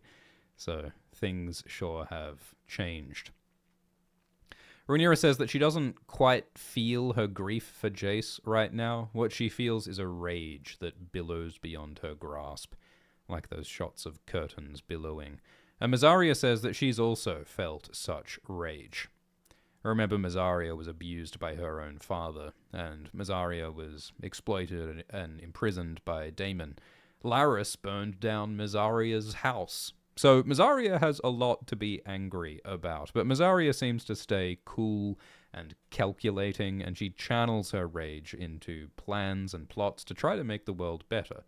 So there's something very heroic about Mysaria, although at the same time Mysaria has certainly been treacherous, because Mysaria has worked for Otto and the Greens, as well as for Rhaenyra and Team Black, so Mysaria is a complicated person. And again, Rhaenyra says that she wants to look on the faces of those who killed my sons. So there is some desire for vengeance or justice in Rhaenyra, as well as a desire for peace. So Rhaenyra goes out into the city and she hands food to common people, and she does it outside the Grand Sept. So the other day, the High Septon, the Pope, said, "I will not legitimize you, I will not anoint you, I do not approve of you." So Rhaenyra's like, whatever, I'll go out in front of your church and win the approval of the people anyway. So that's what Rhaenyra says, like, this will be her coronation. Mysaria says, let the Septon deny you, this will be your anointing. So it's more democratic. She wants the approval of the people instead of the approval of the High Septon. But the approval of the people isn't always easy to keep. I mean, just last season, the Greens were parading through King's Landing, calling Rhaenyra a kinslayer and a babe-slayer for the death of Jaehaerys. And some people were hating Rhaenyra in this city last season. So we'll see if she can hold on to the love of the people. I mean, a lot of the people were cheering for Aegon in Season 1. So, yeah, we'll see how her approval numbers go this season. And so, giving out food to the people is an important symbol. Daenerys and Jon Snow also give food to hungry people in the books. It's very much like a symbol of a good ruler. Rhaenyra was very popular when she was young in the books. She was called the Realm's Delight. So I wonder if Rhaenyra will again be the Realm's Delight. So we spoke about this scene with Corlys and Rhaenyra, where Corlys yells at Rhaenyra, yells that her children are bastards because Rhaenyra refuses to legitimize Alan and Adam. And, it is hypocritical. I mean, Corlys really swallowed his pride by accepting Luke as his heir. Corlys accepted Rhaenyra's bastard Luke as his heir, even though Luke was obviously not a true Valyrian. And he did that, because he was submitting to Rhaenyra's rule, and he believed that names were more important than blood. But still, Corlys swallowed his pride, and Corlys accepted the killing of his brother Vaemond by Daemon. He accepted the death of Rhaenys for Rhaenyra. He accepted the apparent murder of his son Laenor by Rhaenyra. Corlys has allowed Rhaenyra and her family to walk all over him and to take everything he holds dear. And now Rhaenyra is refusing to legitimize Alan and Adam for the sake of Joffrey. So it makes sense that Corlys is furious. They use the word troth a lot. Here's our word of the day, troth. Troth is a promise or a vow of faithfulness, as in the promise and vow of marriage. Troth, as in the word betrothal, being faithful to your spouse. And so Rhaenyra's bastards were born outside her troth, outside her marriage, just as Corlys's bastards, Adam and Alan, were born outside his troth. There's our word of the day. So Corlys is furious, and that's a big problem, because Corlys is one of the most powerful lords in the realm. Corlys is Rhaenyra's hand of the queen, So this is bad. It's bad that Corlys is angry. It's also bad that Hugh and Ulf and Adam are angry at Rhaenyra. Rhaenyra needs her allies to be loyal by her side right now, and it's a problem that they are getting mad. So Rhaenyra speaks with Alicent again and tells Alicent that Alicent's son Daeron is in the castle, not realizing that Daeron is a fake. And Rhaenyra says that she will send Daeron to the wall. So Daemon was saying you should kill Daeron because Daeron is a political rival. And Rhaenyra is being relatively merciful by saying she'll send Daeron to the wall. When you join the Night's Watch at the wall, you swear to wear no crowns and hold no lands and bear no children. So theoretically, if you join the Night's Watch, you are no longer a claimant as king. But I mean, you know, it's imaginable that that Daeron might break his vows and try to get the throne anyway. So Rhaenyra is taking a risk by choosing to keep Daeron alive. And it is an act of mercy, even though Alicent will never thank her for it. Alicent, of course, is very upset that her son Daeron will be sent to a penal colony on an ice wall, which is no fun at all. But, you know, this is the consequence of Alicent helping Rhaenyra. Alicent helped Rhaenyra take the city from her family, and so these are the consequences. So it's one of those situations where you try to do the right thing, but nobody is happy. So Alicent asks to see her son Daeron, who she has only seen once in the last 5 years. And so she goes and sees this kid, Daeron, and immediately sees that Daeron is in fact not Daeron. This is the fake Daeron. Rhaenyra says, your mother is here. And I think it's really sad for just one moment. It looks as though Daeron is hoping that his real mother is there. Like, this poor boy has been in so much danger and so afraid and refusing to speak because Ormond threatened to kill this boy's mother. So it's a terrifying situation. And I love Alicent's reaction as well, seeing the fake Daeron. More wonderful acting by Olivia Cook. So Rhaenyra realizes that the Daeron is fake, and the plot is revealed, and Ormond has used the opportunity created by the fake Daeron to take Tumbleton. So Tumbleton is that city near King's Landing. And Daeron has taken Tumbleton with his army and with Daeron's dragon Tessarion and is holding the people hostage. And Rhaenyra learns this from a dragon keeper. So the dragon keepers look after the dragons. They teach people how to ride dragons. The dragon keepers got angry at Rhaenyra last season because they objected to her giving dragons to bastards and commoners. But this dragon keeper at least seems loyal to Rhaenyra and tells her what happened. I am very curious if there are still dragon keepers at King's Landing. I wonder if Ulf and Hugh and Adam are getting lessons on how to control their dragons, because we've seen that it's really dangerous when dragons disobey, like when Sheepstealer disobeys and Vhagar disobeys. So I wonder if Ulf and Hugh and Adam have any idea how to control their dragons properly. That could be a problem. So Rhaenyra's furious. She's trying really hard to do the right thing. She's trying to make peace. She's trying to end the war. And Ormond is prolonging the war and threatening her and threatening innocent common people in Tumbleton. And so she's furious. I think that Rhaenyra is full of fire. She wants to attack and burn. She wants vengeance. She wants justice. But she also wants peace. She has mercy and compassion inside her. There is a mother's love. There is a dragon lord's fury. And oh boy, I get angry too when I don't sleep properly. So I get it. And that's the episode. I think it's a good question, like, what the hell Ormond thinks he's doing. Like what is Ormond going to achieve by holding Tumbleton hostage? We need to remember that Hugh's wife, Cat, is in Tumbleton. So I'm sure Hugh will want to save Cat. And Rhaenyra will want to save the common folk from violence, but you don't want to barge in there with dragons because you don't want to get innocent people burned. So it's a difficult situation, and I think it reminds us of Daenerys in Game of Thrones Season 8, when Cersei used the common people as hostages against Daenerys. And Daenerys ultimately decided to go nuts and burn thousands of innocent people for no reason. I wonder what Rhaenyra will do differently. So meanwhile, we're wondering what's happening with Aemond and Alice and Aegon and Larys and Rhaena and Sheepstealer and everybody else, and we will talk all about them next episode. Hey, do you want to hear more dragon talk? There's a show called Dragon Time with AltShiftX and Glidus. Dragon Time is a bit more silly and opinionated and lengthy compared to these live streams. And you can listen to Dragon Time Season 3, Episode 3 right now at Nebula. Signing up to Nebula is a good way to support this channel, and there are over 80 hours of exclusive content on Nebula, including The Fake Jon Snow, a 22-hour discussion of Kit Harington, believe it or not.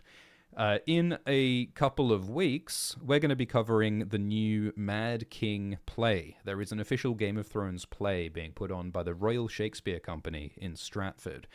I'm excited for this play because it promises to reveal some of the deep secrets of the Game of Thrones books about Rhaegar and Lyanna and the Mad King and Ned Stark and Brandon Stark and Benjen and Ashara.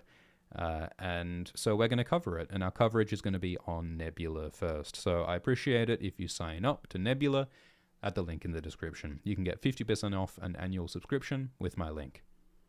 Thank you so much if you do support. Thank you so much if you're just watching. I appreciate y'all. And I see all of your messages. I know some people are disappointed that we're not doing the weekly scripted explained videos that we normally do. We weren't able to do it this time around, but I really appreciate your messages of support. So, I'm now going to respond to your questions and donations. The best way to donate is using the Streamlabs link in the video description. Kitty Cat says, is the City of Winged Men a Windhaven reference? I haven't read Windhaven. Windhaven is a novel that George Martin co-wrote. And does it have winged men in it? Yeah, I'm not sure. I'll have to check it out. Thank you for the donation from Rosa.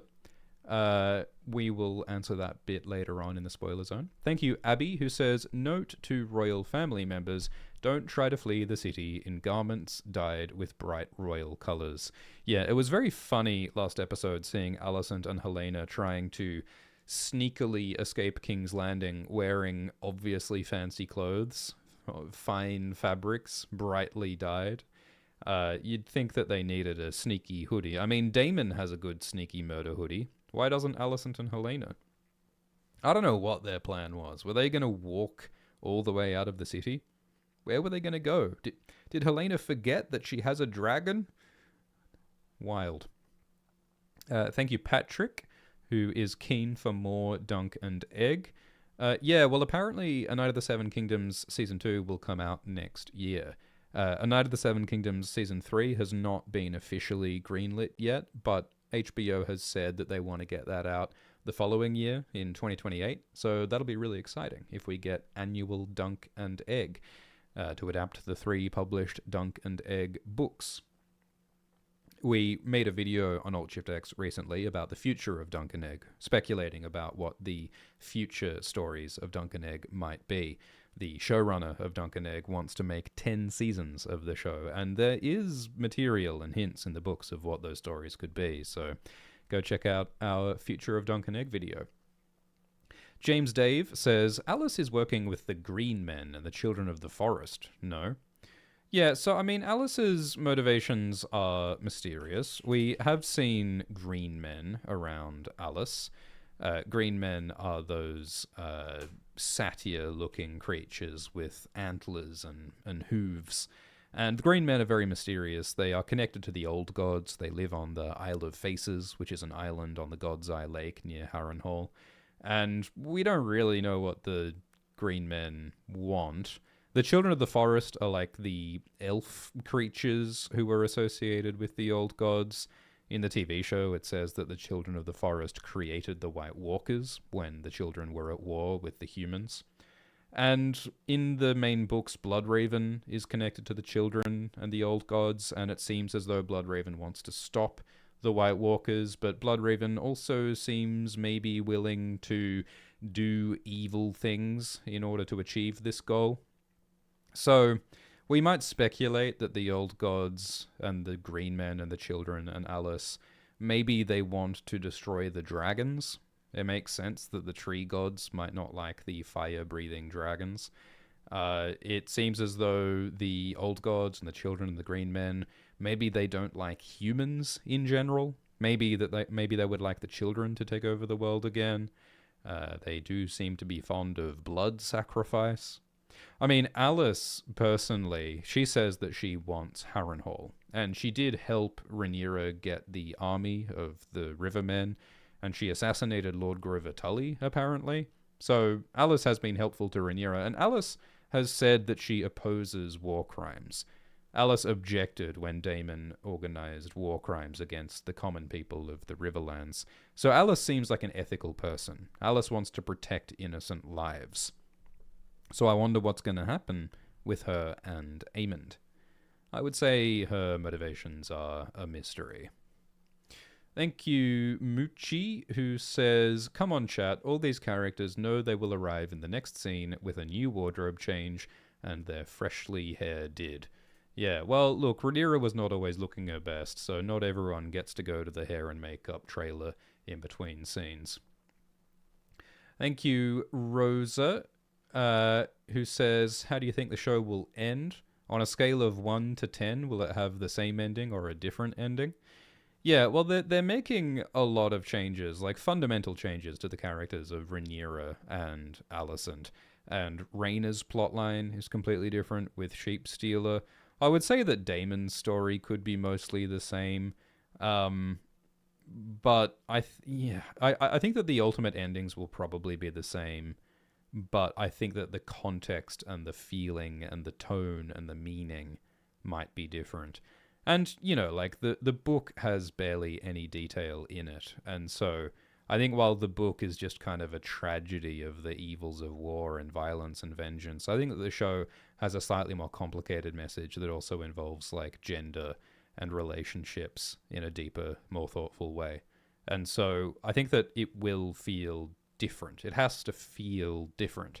But I hope that the show doesn't go so far as to, like, dramatically change, like, the key facts of the ending. But we shall have to wait and see. Thank you, Kyle, who says, "Can't watch the Dragon show tonight, love. England is on the telly." Thank you, MTS, who says, "Are we seeing the beginnings of Targaryen madness for Rhaenyra?" Yeah, well, Rhaenyra did hallucinate her dead son. And then Rhaenyra saw Baelor and acted very weird. And so we might wonder if there's some madness happening here, because many Targaryens do go mad, like the Mad King Aerys, Daenerys' father, and like perhaps King Baelor the Blessed and Maegor the Cruel, and apparently Daenerys in Game of Thrones Season 8. But I think that madness is not necessarily interesting or satisfying to watch for a main character. I think we want to be able to understand our characters' choices. So I hope that they don't make Rhaenyra quote-unquote mad. The idea of being a little bit delusional under a great deal of pressure and not much sleep, I mean, that makes sense to me. And I think that's something that we can relate to. Big Bopper says, "What is your favorite A Song of Ice and Fire quote?" Is beans. Thank you, Menage, who says, "Baelor was there, but they're not speaking to each other." Yeah, I think that's probably the simplest interpretation of the scene where Rhaenyra sees Baelor. Like, Baelor was there, and she did know that Baelor was really there, but they're just very awkward right now because Rhaenyra partly blames Baelor for Jace's death. And maybe that's part of why Rhaenyra keeps sending Baelor away. She keeps sending Baelor out of the city to go and scout for Vhagar and Sheep Stealer, and that might be partly because Rhaenyra doesn't want to face Baelor. She doesn't want to face her feelings and her anger at Baelor. But I mean, poor Baelor. She didn't ask for any of this. I mean, she, like, you know, in Season 3, Episode 1, Baelor either had to disobey Jace, her prince, her future husband and king, or disobey Rhaenyra, her queen. Like, Baelor had to screw over someone, and she didn't know that Jace was gonna die. Baelor was in a tough position, and she seems to be ignored by a lot of people lately. It's a shame. I don't think Baelor's having an easy time of it. I still think it's possible that Rhaenyra thinks that Baela might be a vision because she did just have a hallucination of Jace. And Rhaenyra's reaction is, like, weird here. So, yeah, I don't know. I think there's a bit of kookiness going on here. Thank you, Lousy, who says, how did Daemon forget Tessarion? Yeah, I think it's quite odd how Daemon takes Darren but leaves the dragon Tessarion. Because the dragon is a threat and a danger. And who's going to control Tessarion with Darren gone? Is Daemon just trusting that Tessarion will do nothing and will be just chill with the dragon keepers? I mean, what's to stop Tessarion from flying to King's Landing and trying to save Darren from the Red Keep? If I was Daemon, I would have said, we're bringing Tessarion with us. We're going to bring Tessarion to the Dragon Pit. And then, of course, Daemon would have immediately realized that Darren was a fake, because this fake Darren can't ride the dragon Tessarion. So I think that the dragon logistics don't necessarily make sense here. Thank you for the donation from I Tom, who says, hey Shift, are you planning any sort of fan meetup when you come to the UK for the Mad King play? No, but I don't know, ask Glidus. Thank you, Ray Day, who says, there hasn't been a woman Targaryen named Visenya, nor a Targaryen woman warrior since Aegon's conquest. Do you think Visenya's actions have kept future generations from naming their daughters after her, and from training their daughters in battle? Yeah, so Visenya was a sister wife of Aegon the Conqueror, and Visenya was a woman warrior. She wielded the sword Darksister, which Daemon now wields. And Visenya was like a bit evil, because she supported her son Maegor the Cruel and helped him take the throne wrongfully. And so, yeah, maybe people don't like the name Visenya or the idea of women wielding swords as a result, which seems a bit unfair. But maybe. I mean, it didn't stop Rhaenyra, though, did it? Rhaenyra named her stillborn daughter Visenya, at least in the books. Viserys talked about Visenya with Aemma in Season 1, Episode 1. Rhaenyra said that Emma's baby was going to be a girl named Visenya. And so and Aemma said this family already has its Visenya, I think referring to Daemon. So yeah, Visenya is like a name of ill repute in this family for sure.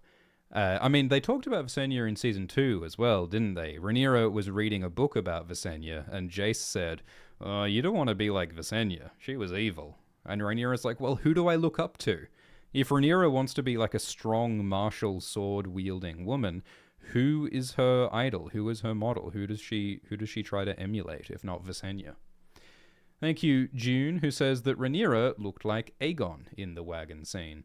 Yeah, in Season 1, when Aegon and Alicent were in the wagon together, it did look a lot like Mysaria and Rhaenyra in the wagon. And in both cases, the ruler was hungover and not feeling good at the time. Yeah, this shot in Season 1, Episode 9, like Aegon was being taken to his coronation, and he was like hungover and unwilling and not feeling great. And yeah, in the same way this episode, Rhaenyra is in the same wagon with Mysaria on her way to a sort of symbolic coronation, and she's not feeling great. You know how like every US president looks like they age about 10 years in every 4-year term? It's already started. We saw it with Viserys, and we saw it with Aegon. He looks worse now. And perhaps Rhaenyra is also on a downward slide.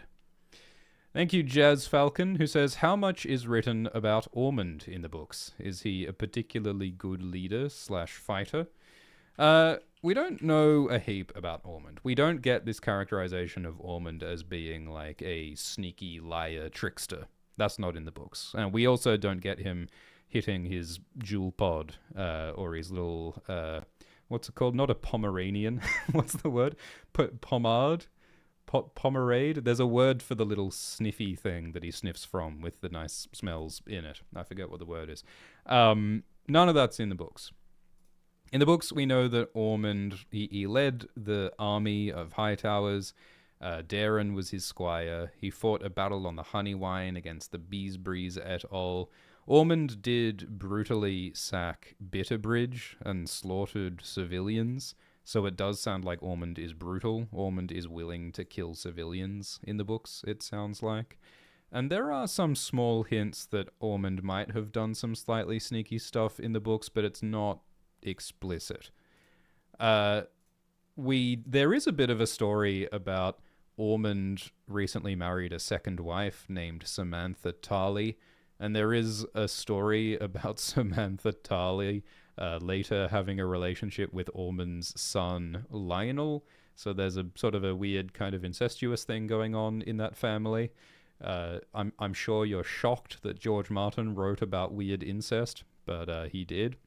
It's also interesting that Samantha Tarley is a Tarley, and Ormond fights against Alan Tarley in the war. So Ormond fights against his wife's family in the campaign in the Reach, which is kind of interesting. But yeah, apart from that, we don't know a whole lot about Ormond.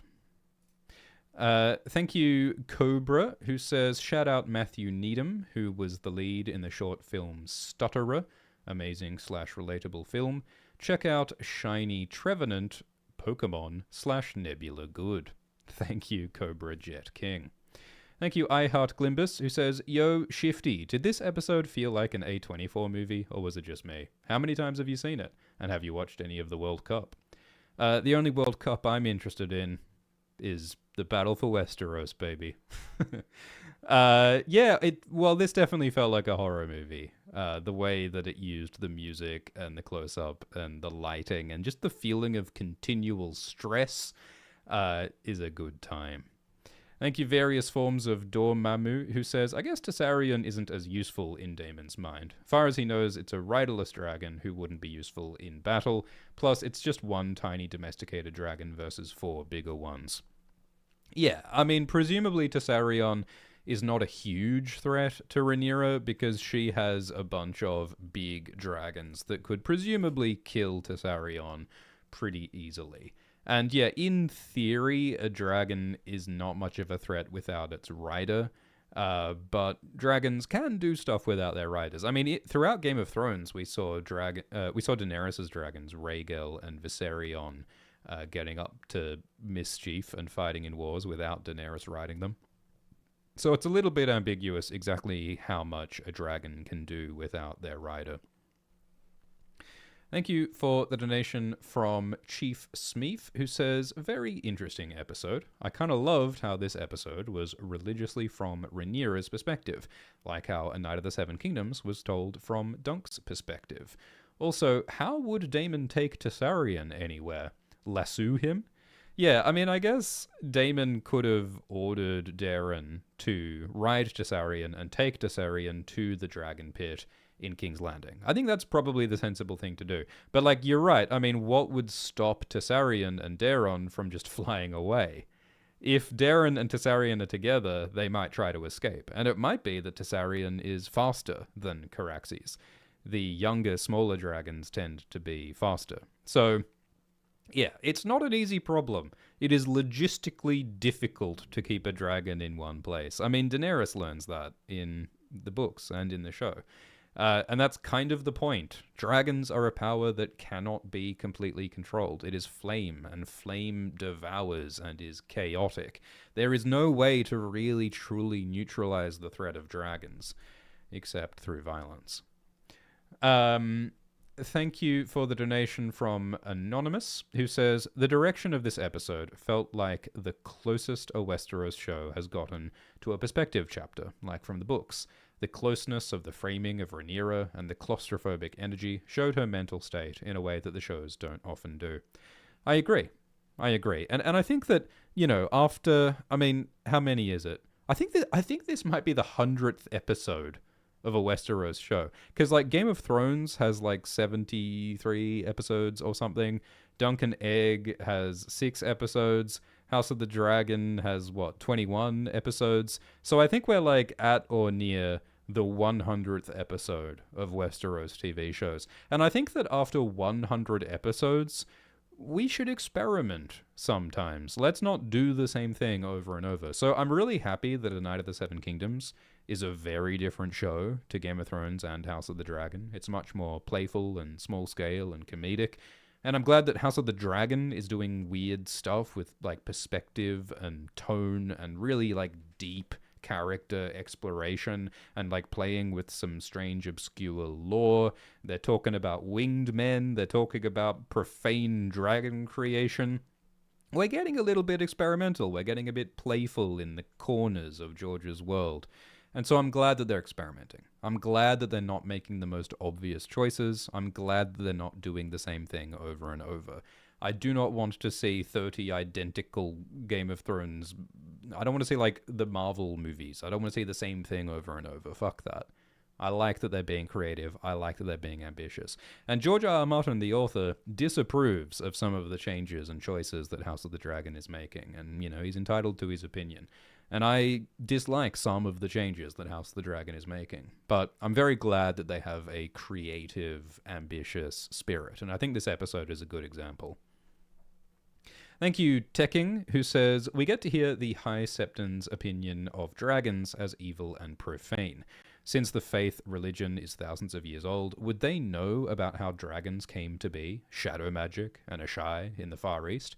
Yes, I think that's a good question. Because, the faith has a long history, and Old Town has a long history. That's why it's called Old Town. Old Town has the High Tower, and the High Tower has a foundation of black stone. And the World of Ice and Fire book says that the High Tower foundation is made of stone that looks like it was made by Dragonflame, but the design is, quote, singularly un-Valyrian. So there are lots of hints that there were dragons at Old Town before the Valyrians existed. So there were ancient pre-Valyrian dragon riders in Old Town. So it's like, yeah, I think people in Old Town might have some knowledge of what that ancient history was. So there are theories that like ancient pre-Valyrian dragon riders were in this region, because there's also Starfall is near Old Town, and Starfall is the home of House Dane. And House Dane has these interesting Valyrian features, even though the Danes are apparently not Valyrian. And they have that like comet, that shooting star that fell from the sky that they forged the unique ancient sword Dawn from. And so there are theories that the Danes are like descendants of the Proto-Valyrians, descendants perhaps of Azor Ahai, who may have been the first dragon rider. There are theories that Azor Ahai was the one who like stole the fire of dragon magic from the old gods by sacrificing Nissa. And that connects to like the mythology of the Grey King, and it connects to the mythology of the Winged Knight, and it connects to the mythology of all these hints and breadcrumbs that are scattered throughout the obscure arcane esoterica of the books. And that also connects to the mythology of the Faith of the Seven, because there are these stories about Hugor of the Hill, and how he brought down stars from above and put them upon the crown of the holy men. And a lot of that imagery of like pulling down a star from above, and like Hugor sounds like Huzor Amai and Azor Ahai and all these other names that are sort of lost to history. So my point is that George Martin has put lots of hints of like very obscure lore that do suggest that there are like ancient common roots behind this mythology, and Old Town is like one of the centers of that ancient mythology. And it's interesting that the Faith of the Seven is based in the Starry Sept, and the Church of Starry Wisdom is the name of a evil cult in Lovecraft. I'm trying to remember this all off the top of my head, so forgive me if I get any details wrong, but my point is that yes, like there is reason to believe that the faith and people in Old Town might know things about the true origins of the dragons, especially at the time of House of the Dragon, which is 170 years before Game of Thrones. Like there's more information around at this time that has not yet been lost, perhaps. I mean, people know things about the prophecy that is not known later in Game of Thrones. So, yeah, I think that's all possible. Thank you, Joseph, who said, I wish all the Westeros shows wrote their prophecies better. George Martin was always vague and had double meanings. Most of the prophecies we've seen in the shows feel like they are just reading from the wiki. I mean, I think that the prophecy in House of the Dragon about Aegon seeing a darkness from the north and wanting to unite the realm, I think that it's vague enough that, like, Daemon and Rhaenyra have different interpretations of it. I think that's fine. But, I mean, usually we don't even know what the prophecies are. Like, in the main books, you know, Daenerys has a vision of Rhaegar talking about the dragon must have 3 heads, and his will be a song of ice and fire. And, like, the idea of the dragon with the 3 heads and the Song of Ice and Fire, like, we don't even know if that's, like, part of any prophecy or if Rhaegar is just, like, waxing lyrical. Like, Melisandre says versions of the prophecy about Azor Ahai involving, like, the place of salt and smoke and dragons waking from stone. But we never really get, like, a definitive statement of what the prophecy says. I think George Martin is deliberately keeping it very, very vague and very obscure, partly so that George Martin can change his mind and change the prophecy if he wants to. I think that, you know, he doesn't make it explicit because it's not really about solving a magic riddle. It's about the nature of hopes and dreams and ambition. That's what we're trying to keep it about. And I think that's what the show is also trying to keep it about. Like, we're not getting too specific about, oh, you've got to stab the Night King with this particular dagger on this particular day when you're standing on one leg and saying the alphabet backwards. Like, it's not a magical recipe or spell. It's a feeling. It's the feeling of power. So, I think that's what they should try to focus it on. Thank you, Nick Gold, who says, the score throughout the episode to show the Queen's chaotic and overwhelmed mind was great. People don't make good decisions when they're overwhelmed. I think it's interesting to think about, like, if we saw this episode from a different character's perspective, how would we feel?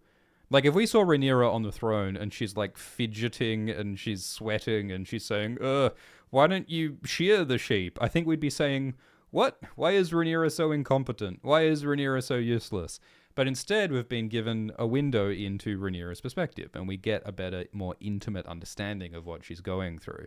So I agree, it's a great use of, like, POV to bring us into the mind of a ruler ruling kind of for the first time. Thank you, Anne Porkins, who says, Dearest Dragon Timer, bullshit sex, thank you for your coverage. Been digging the first 3 episodes, despite the continuation of wonky plot bits. Yeah, I've been enjoying these episodes as well. I agree that there are some questionable plot elements. Like, I think that Alicent's decision-making is convoluted and not super convincing. And I think, you know, some of the Tessarian logistics are a little bit odd. But I think that certainly the characters are strong, the performances are strong, the music and visuals are beautiful, and I think that they're getting at some of the big questions about the ethics of power and the nature of these complicated, incestuous relationships. I think that it's fun to watch. Thank you, Zod Fox, who says, loved the episode. Favorite character is Viserys' ghost looming over everything that Rhaenyra has to deal with. Fake Banquet was a great rejection of him. Yeah, that's a good point. I mean, Rhaenyra explicitly says that she wants to be like Viserys, but she also makes herself different to Viserys in a bunch of ways. And one small way, is that she has a mistress of whisperers, which is something that Viserys never did. And another thing is, yeah, she hosts a banquet, but instead of making it a nice, fun, delicious banquet like Viserys would have done, she intimidates the minor lords and she feeds them rats, which Viserys never would have done. It's more of like a teenage, rebellious, shocking Rhaenyra behavior, you know? Like, Rhaenyra was always a little bit of a shit stirrer. Rhaenyra always enjoyed a little bit of theater. Like, you know, remember when Rhaenyra strode into the hunting camp with blood all over her, pulling a dead boar behind her? Rhaenyra does like to shock. She does like to rebel. She does like to subvert. And so I like how Rhaenyra is still behaving like that, even while she's trying to be a stabilizing, peaceful queen. Thank you, Michael, who says, every time I hear Tessarian's name, I get mentally flashbanged with the chorus of Caesarion by Ghost on Imperia. Highly recommend. Speaking of music, everyone go and check out Glimbus's new a cappella version of Black Holes and Revelations by Muse. I think it's out now. Glidus made an a cappella recreation of the Muse album, Black Holes and Revelations. If you want to go hear Glidus sing Knights of Sidonia, go do that. It's on YouTube. Search Glimbus Knights of Sidonia. I think it's up. Go say Shift sent you. Thank you, Mason, who says, the scene with Corlys and Rhaenyra at the table was super uncomfortable. I think they did a quick shot of the roasted duck when she thought of Laenor. Ah, that's a wonderful point. That's a wonderful point. Because, yeah, part of the context here is that Rhaenyra married Corlys's son, Laenor. And the main reason why Rhaenyra has 3 bastards and refuses to legitimize Alan and Adam is because Laenor was gay. And the analogy that they used was that Laenor prefers goose, not duck. And so the issue of sexuality and goose and duck is a big part of what created this problem in the first place. So, yeah, it's some kind of fowl. I don't know if that's duck or goose. But yeah, it all comes back to sexuality in the end. Every problem you've ever had is because someone had sex with someone at some point. So, goodness, it never ends.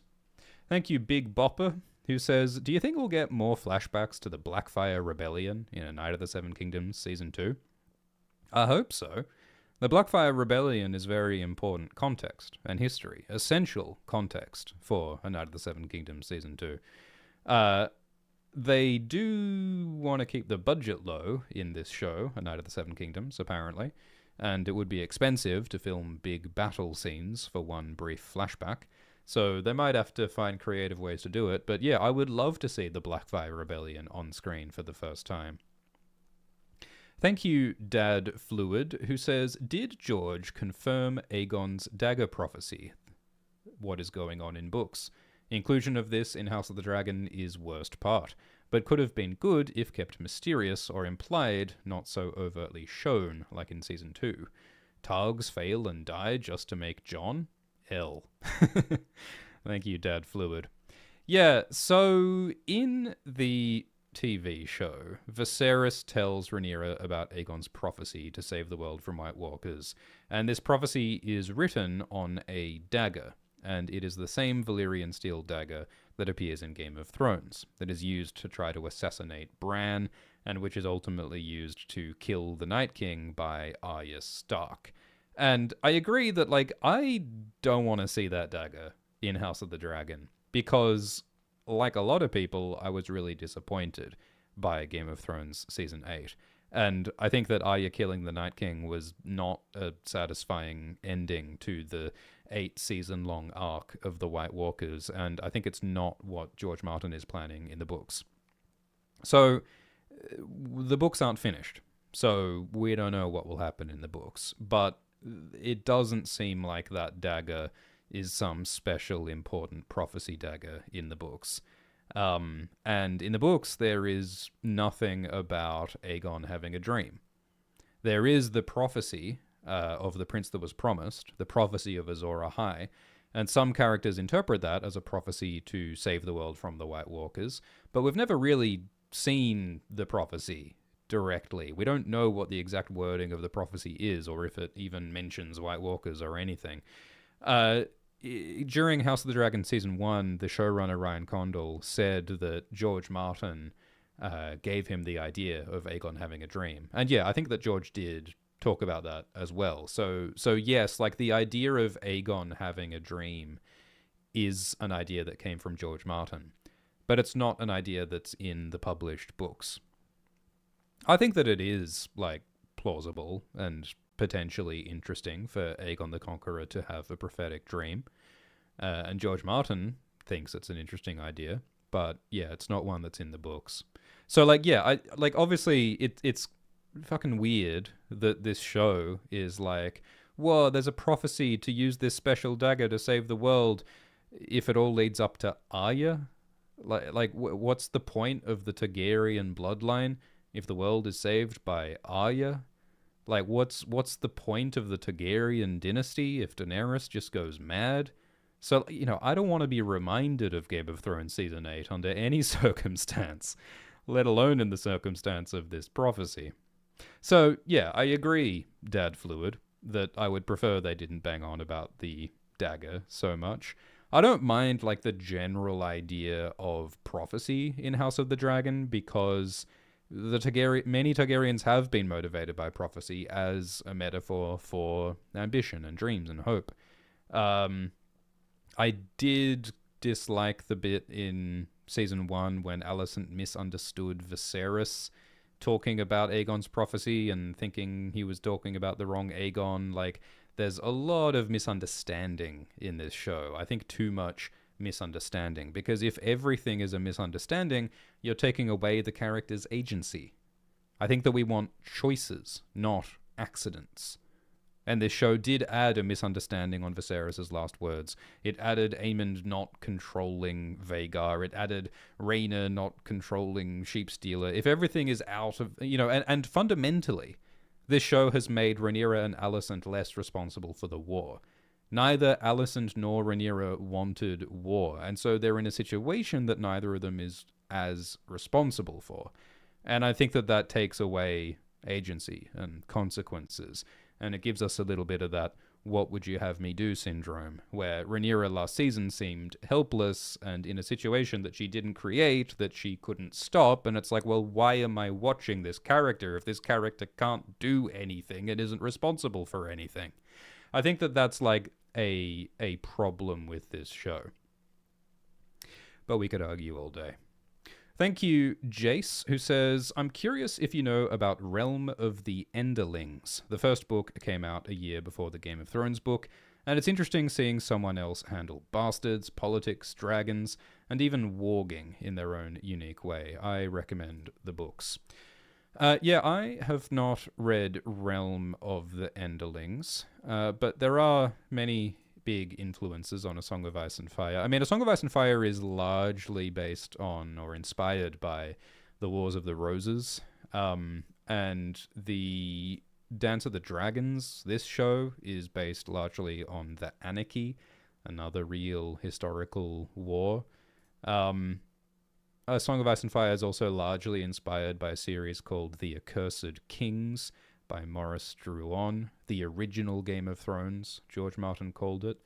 There's also elements of Elric of Melniboné by Michael Moorcock. There's elements of Celtic myth, like the others are inspired by Celtic myth. I think there's a little bit of influence of Dune as well. Ivanhoe inspired A Night of the Seven Kingdoms and Dunk and Egg. So yeah, there are lots of different influences, and certainly fantasy as a genre has lots of tropes and archetypes that it uses. But yeah, I should check out Realm of the Enderlings. Thank you, Jolfa Wanker, who says, Rhaenyra has the Homelander music now. Ormond was so damn charismatic, and he aura farmed all over Daemon. Bold John did as well. Their troops as well. We've got a Hightower appreciator in the chat. Yeah, I mean, look, the Hightowers looked cool. They had a lot of sweet armor. They've got some cool swords. They've got a bright blue dragon. They're risen all over those. They really mogged that. Yeah, okay. So, yeah, look, I enjoyed them too. Thank you, Murish Lace, who says, loved the reveal of Darren and his double having altered their hair. Very satisfying to see young Griff's ploy played out on screen. It did make me question how his double flew back to the city, though. Would have assumed it was on Tessarion before the reveal. Well, yeah, I suppose we have to assume that the fake Darren rode on Caraxes with Daemon, which must have been quite an uncomfortable trip. Can you imagine being that boy and having to ride a fucking dragon with an enemy prince who wants to cut off your head, and it's your first time ever riding a dragon, and you have to pretend that it's not your first time riding a dragon? How terrifying would that be? That's a very funny thing to imagine happening off screen. And yeah, like, this fake Darren is similar to a plotline in the books. There's a character called Young Griff, And it turns out that Varys and Illyrio's plan all along was to get this kid, young Griff, on the throne. And they claim that young Griff is actually Rhaegar Targaryen's son, Aegon Targaryen. Not Jon Snow, but a different Aegon Targaryen. It's a long story. But there are other theories that young Griff is secretly a Blackfire. I think that young Griff is probably a Blackfire. We've made a video about it. We explain it in the Varys video on Alt-Shift-X. But yeah, George loves doing this stuff. George R. R. Martin's books have lots of secret identities and one person who is actually secretly another person. And young Griff dyes his hair blue to hide the Targaryen blonde. So there's all sorts of this nonsense going on. There was also like a real historical thing in the Wars of the Roses, the princes in the tower, and whether they were killed or if they're alive or if they're fake. There's lots of historical influences as well in this secret identity business. Thank you, Volantred X, who says, it never gets mentioned, but given the state Aegon was in, Alicent might have seen a quick death by Daemon's sword rather than slowly dying by his burns. Yeah, I mean, in Season 2... Orwell says that, yeah, Aegon is mostly sleeping, he'll never run again. And Alicent says, like, if he survives, what will he be? They don't know if Aegon's going to be feeling good if he survives. He might be in horrific pain all his life, for all Alicent knew. So, yeah, I guess, like, from Alicent's perspective, it maybe makes more sense that she'd allow Aegon to die, given the physical state that he was in. Some other people might say that's fucking awful because Aegon is her son. And, like, I mean, what did Viserys say last season? We should obey our liege lord no matter what state he is in. You know, I think that no one's life is forfeit because of the state of their body. But I agree that that is an argument that you could make, yeah. Thank you, Tony Manic, who says, do you think Queen Helena was showing Daemon his vision last season as her revenge to set him down a path that leads to her vengeance? Yeah, that's an interesting question, because this episode, Helena asks Rhaenyra, is it cool to do revenge? Do you feel better after killing Otto? Maybe Helena does like the idea of revenge. Because, yeah, Daemon caused Helena's son Jaehaerys to be murdered in front of her, and then afterwards, Helena astrally projected into Daemon's brain and says, you've got to do prophecy stuff, man. And if that stuff leads to Daemon's death, then I guess Helena will have gotten vengeance on Daemon for Jaehaerys, in a way. I think that's an interesting question. But, you know, Helena is an enduring mystery, is she not? Thank you, Anonymous, who says, who is your favorite character from House of the Dragon? I think Daemon is wildly entertaining. I think Daemon is always very fun to watch, and I think that he has a very layered, interesting character and personality that feels very real, and he's in a lot of very comedic, fun scenes, so I think Daemon is my favorite. But I mean, also, like, you know, Emma Darcy and Olivia Cooke are incredible actors, and they do a great job as well with Alicent and Rhaenyra. Thank you, Visenya, who says, should have stayed in Old Valyria with my thruple. Sorry about all the trouble. Oops. Thank you, Lera, who says, you said Helena might not like that room because it's where Tommen dies, but that is Aegon's old room, and Aegon is known to be a piece of shit, so maybe she doesn't like that room because that's where her children with Aegon were conceived. Yeah, that's a good idea as well. Yeah, Helena said, what did Helena say? It's not so bad being married. Aegon ignores me mostly except for when he's drunk. Yeah, I think it would have been a traumatic thing to be Aegon's wife, and so I agree, that's another reason why perhaps Helena doesn't want to be in that room. Thank you, Eastside Kool-Aid, who says, I'm about 15 minutes into this episode, and I think it's the best I have ever seen from the GOT universe. Feels like Crusader Kings 3. Subscribing to Nebula tonight to hear your own breakdown, because it's too good. Thank you for subscribing to Nebula. You can watch Dragon Time there right now. And we have 80 hours of exclusive Alt, Shift, X, and Glidus content on Nebula. So I appreciate it if you'll support. Yeah, I really enjoyed this episode as well. I mean, the thing that I kept thinking was, this is so different to Game of Thrones Season 8. Like, Rhaenyra has taken King's Landing. She's become queen. She's in a very similar situation to Daenerys in Season 8 when she was about to take King's Landing with her dragons. And, like, Daenerys in Game of Thrones Season 8 was so bewildering because she was doing these drastic, evil things, like burning thousands of people alive, and it was not always clear why she was doing what she was doing.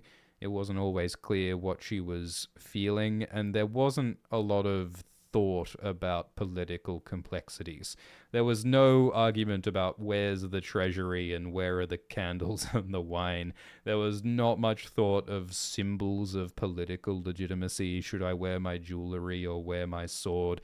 There was not much thought about bastardy legitimization and acknowledgement. There was none of that detail and richness of texture that makes the world feel real. And there was certainly no, like, philosophical, theological discussion of the nature of dragons and, you know, mentions of the obscure lore of the winged men and Yi Ti. Like, you know, those things individually are not essential, but together they make the world feel real. And all of those details of, like, perspective and, like, the intimacy and the layers of the relationships make the people feel real. House of the Dragon Season 3 is so much better than Game of Thrones Season 8, and that's something that I just kept feeling watching this episode. Thank you, I is CatKit, who says, Daemon revealing in High Valyrian that he never stopped his hunger for imperialism, even after his brother's death, immediately made me sick. Like, you fucking Brutus. You spent a whole season being shown that's a bad idea, you conqueror wannabe. Yeah, it's funny, because last season, Alice told Daemon, stop killing innocent people, stop disrespecting your wife, have a think about how much of a bad father you are, have a think about how you haven't done Lena and Baelor and Rhaena right, have a think about how you've inconvenienced Rhaenyra. And Daemon did listen a bit. He did swear loyalty to Rhaenyra, and he meant it, I think. But, like, 5 minutes later, Daemon is still like, hey guys, what if we conquered China? What if we took over the Mediterranean? What if we just ran around burning people? And it's like, yeah, I guess you can take the Daemon out of Dragonstone, but you can't take the Daemon out of Daemon. You know what I mean? He's still a power-mad conqueror. He still wants to build a new Valyrian empire of blood and slavery. That has not changed. So, how useful can Daemon be in Rhaenyra's peaceful realm? Thank you, Soranot, who says, congratulations to England on the win. Thank you, Plural Board, who says, how is there only 13 episodes left? The war lasts over 2 years, and it's too bad Condal won't do 5 seasons. Is it possible they will extend the show? Last I heard, Ryan said that House of the Dragon Season 4 will be the last season of House of the Dragon, at least the last with him involved. It is possible that they could continue the show further, because the book Fire and Blood covers 130 years of history. There is more story that they could tell after Season 4, but yeah, apparently Ryan Condal won't be involved if they do that. Yeah, I mean, they are compressing the story a lot. I mean, there's a lot of stuff like the battles in the Riverlands, the fish feed, and the Red Fork. They just quickly happened off screen in the show, whereas in the books it's a whole thing. And like the Hightowers campaign in the Reach is a whole thing with lots of battles and events that the show is just skipping. So I think that they'll have to continue to skip a lot of stuff in order to finish this story in 13 episodes. House of the Dragon Season 1 covered a lot of ground very quickly with those time skips. House of the Dragon Season 2 did not cover much ground. It was a lot slower. I think that Season 3 is certainly speeding up. Thank you, Dawn, who says that medieval sanitary products were often made of absorbent linen / hemp cloth known as clouts, which makes me reconsider what I think when Dunk threatens Egg with a clout on the ear. Perhaps Dunk was threatening to hit Egg with a maxi pad. Thank you, Diego, who says, thank you for your amazing work and allowing us to enjoy George Martin's work and HBO's series in a different way. Thank you. That is what I'm trying to do. I'm just trying to help celebrate this story and enjoy this story and to channel this story so that more people can enjoy it, because I think these stories are really beautiful and fun. Thank you, It's German, who says, love you and Glidus. You actually sleep worse when you're in a new environment for the first time. Your brain doesn't let you get as much REM sleep. Thanks, Alt. Yeah, maybe it's like a survival thing. Maybe when we're in a different environment, our brain keeps us a little bit awake just in case there's, predators in this new cave. Thank you, Sir Bingle, who says, I liked the music and the fast pace of this episode, but I'm nervous about what they're going to squeeze into the next 5 episodes. What do you think Damon will do when he finds Raina and Sheepstealer? Keep up the good work. Love the vids. Yeah, they are going to have to be quick. They're going to have to cut some stuff. But I don't know. I'm hopeful. I'm enjoying the ride so far. So Rhaenyra sent Daemon to the Vale to get money from Jane Arryn, and Rhaena and Sheepstealer are also in the Vale, and Daemon is Rhaena's father. And Daemon always kind of ignored Rhaena because she didn't have a dragon, but now Rhaena does have a dragon, and I think Daemon will be very interested in that. Previously, Daemon said that it's impossible to tame a wild dragon, but Rhaena has, at least partly, tamed a wild dragon. She's done the impossible, and I think that Daemon will be very interested in that. Maybe Daemon will help Rhaena to learn to control Sheepstealer better. Maybe Daemon will try to be a decent dad. I think that could be really interesting. It is, of course, a big change from the books, in which it's a character called Nettles who has Sheepstealer. Thank you, Dunk the Lunk, who says, what doesn't make sense to me is that after Alicent betrayed Rhaenyra multiple times, Rhaenyra still trusts her. She played a great part in the death of Rhaenyra's children and in the usurpation of her throne, and they're still BFFs. Is the book different? The book is different. In the book, Rhaenyra and Alicent hate each other, and Rhaenyra imprisons Alicent in chains, and she wants to kill Alicent's family, and Alicent wants Rhaenyra's downfall, so they do hate each other in the books. It is different. And yeah, it is, kind of hard to believe, but I think the idea is that, we saw their tearful conversation in Season 2, Episode 8. I think that Alicent and Rhaenyra, they have this, long, close relationship, and they understand each other, and they empathize with each other, and Rhaenyra sees that Alicent was being sincere when she said, I want to end the war, and I'm willing to lose my son Aegon. I think that they know each other, and they know they were telling the truth. And, we saw suspicion and anger from Rhaenyra at Alicent this episode, and vice versa. There is anger here. But there's also, a begrudging willingness to compromise for the sake of the realm. They're not BFFs anymore. They're not BFFs. There is still anger. They have different goals here.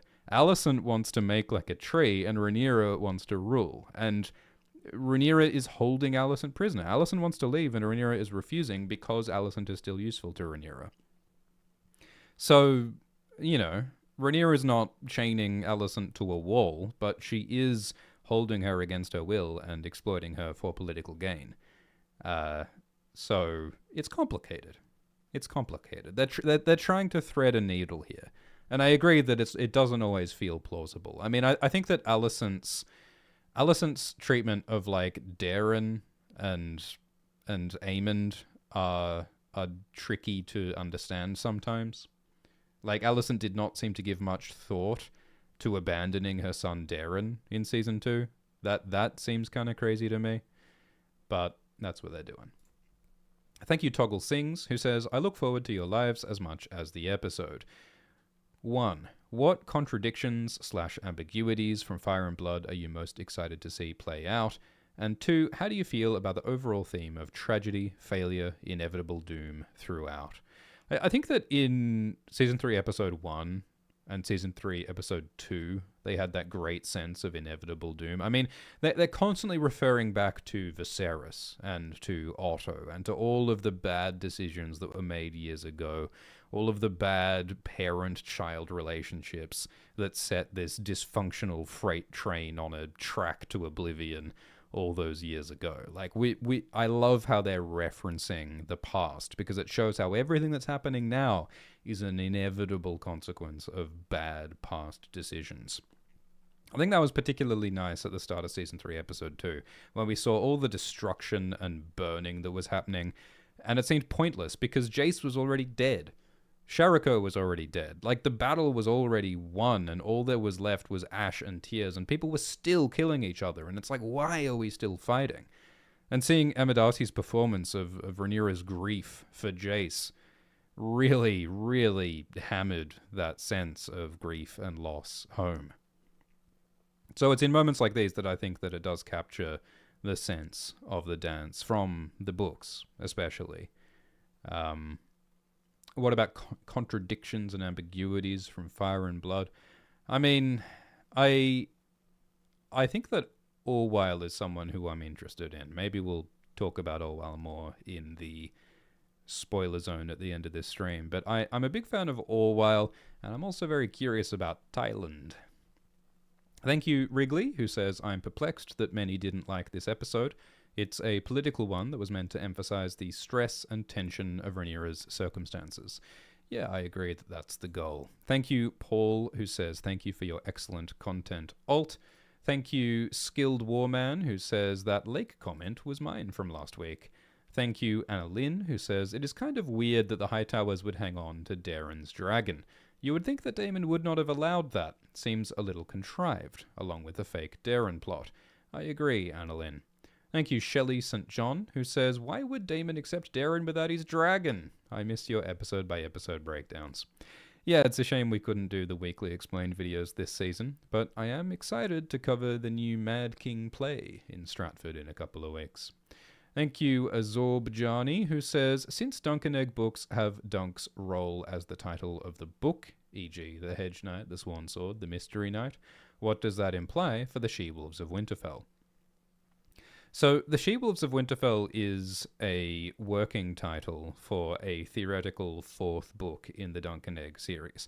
And George Martin has said that it's just a working title. It will not be the final title, because the titles of all of the published books refer to Dunk's job description. Hedge Knight, Swan Sword, Mystery Knight. So yeah, Dunk will not be a she-wolf. That just refers to the Stark women in the story. I mean, you know, will she-wolves ever be finished? George said that he was working on his Winterfell story last year. But I mean, She-Wolves was meant to be published in, 2014 or something, and it wasn't. So this is a story that George R. R. Martin has been talking about for something like 19 years, and he still hasn't finished it. So, you know, I'm not holding my breath, but there are a lot of interesting possibilities that we talk about in our Future of Dunk and Egg video. Thank you, C. Katrin, who says that Alice kills Aemond for Harrenhal / is Rat Warg. I mean, there were theories about Larys Strong being a warg who controls rats, because Larys knew things, and it wasn't clear how he knew things, and how strong is a First Man house from Harrenhal, which is a center of Old Gods magic. So, can Larys control rats? Maybe. Can Alice turn into a goat? Probably.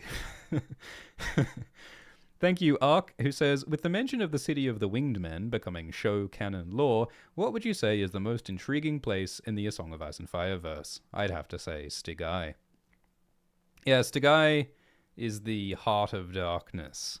I think that Stygai might have been a place that blew up with evil dark magic, and it may have been a center of some pre-Valyrian Dragonlord empire. It might have been Azor Ahai's basement that blew up when he did the sacrifice of Nissa Nissa.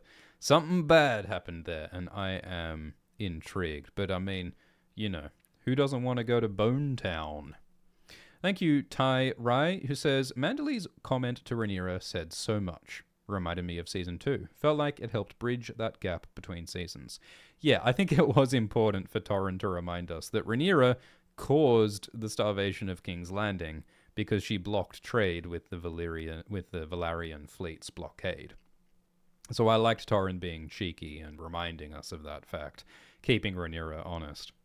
Thank you, Ev Artist Forever, who says, loved the way they shot this episode. The shots felt like they were from Rhaenyra's perspective, being out of focus, and with the music and sound design, you really felt like you were in her head. Yeah, who is the director? Yeah, it's Claire Kilner. Claire Kilner has directed some of the best episodes of this show. And did she also do A Night of the Seven Kingdoms? Oh, I forget off the top of my head. I think that Claire Kilner also directed some of A Night of the Seven Kingdoms, which was also wonderful. Yeah, no, I don't think she did. Sarah Adina Smith did some of the great directing in A Night of the Seven Kingdoms.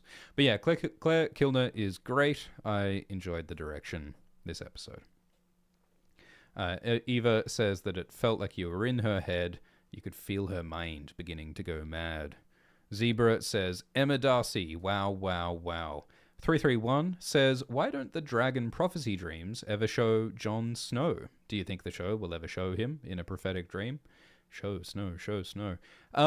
Yeah, that's a point, isn't it? Because Daenerys comes up in prophecies a lot in the show, and I think also in the books, and no one seems aware of Jon Snow. I think that, at least in the books, it's because George Martin hasn't revealed yet that Jon is a Targaryen. And I think that he's saving that twist for later, and that's why there isn't so much prophecy stuff about Jon.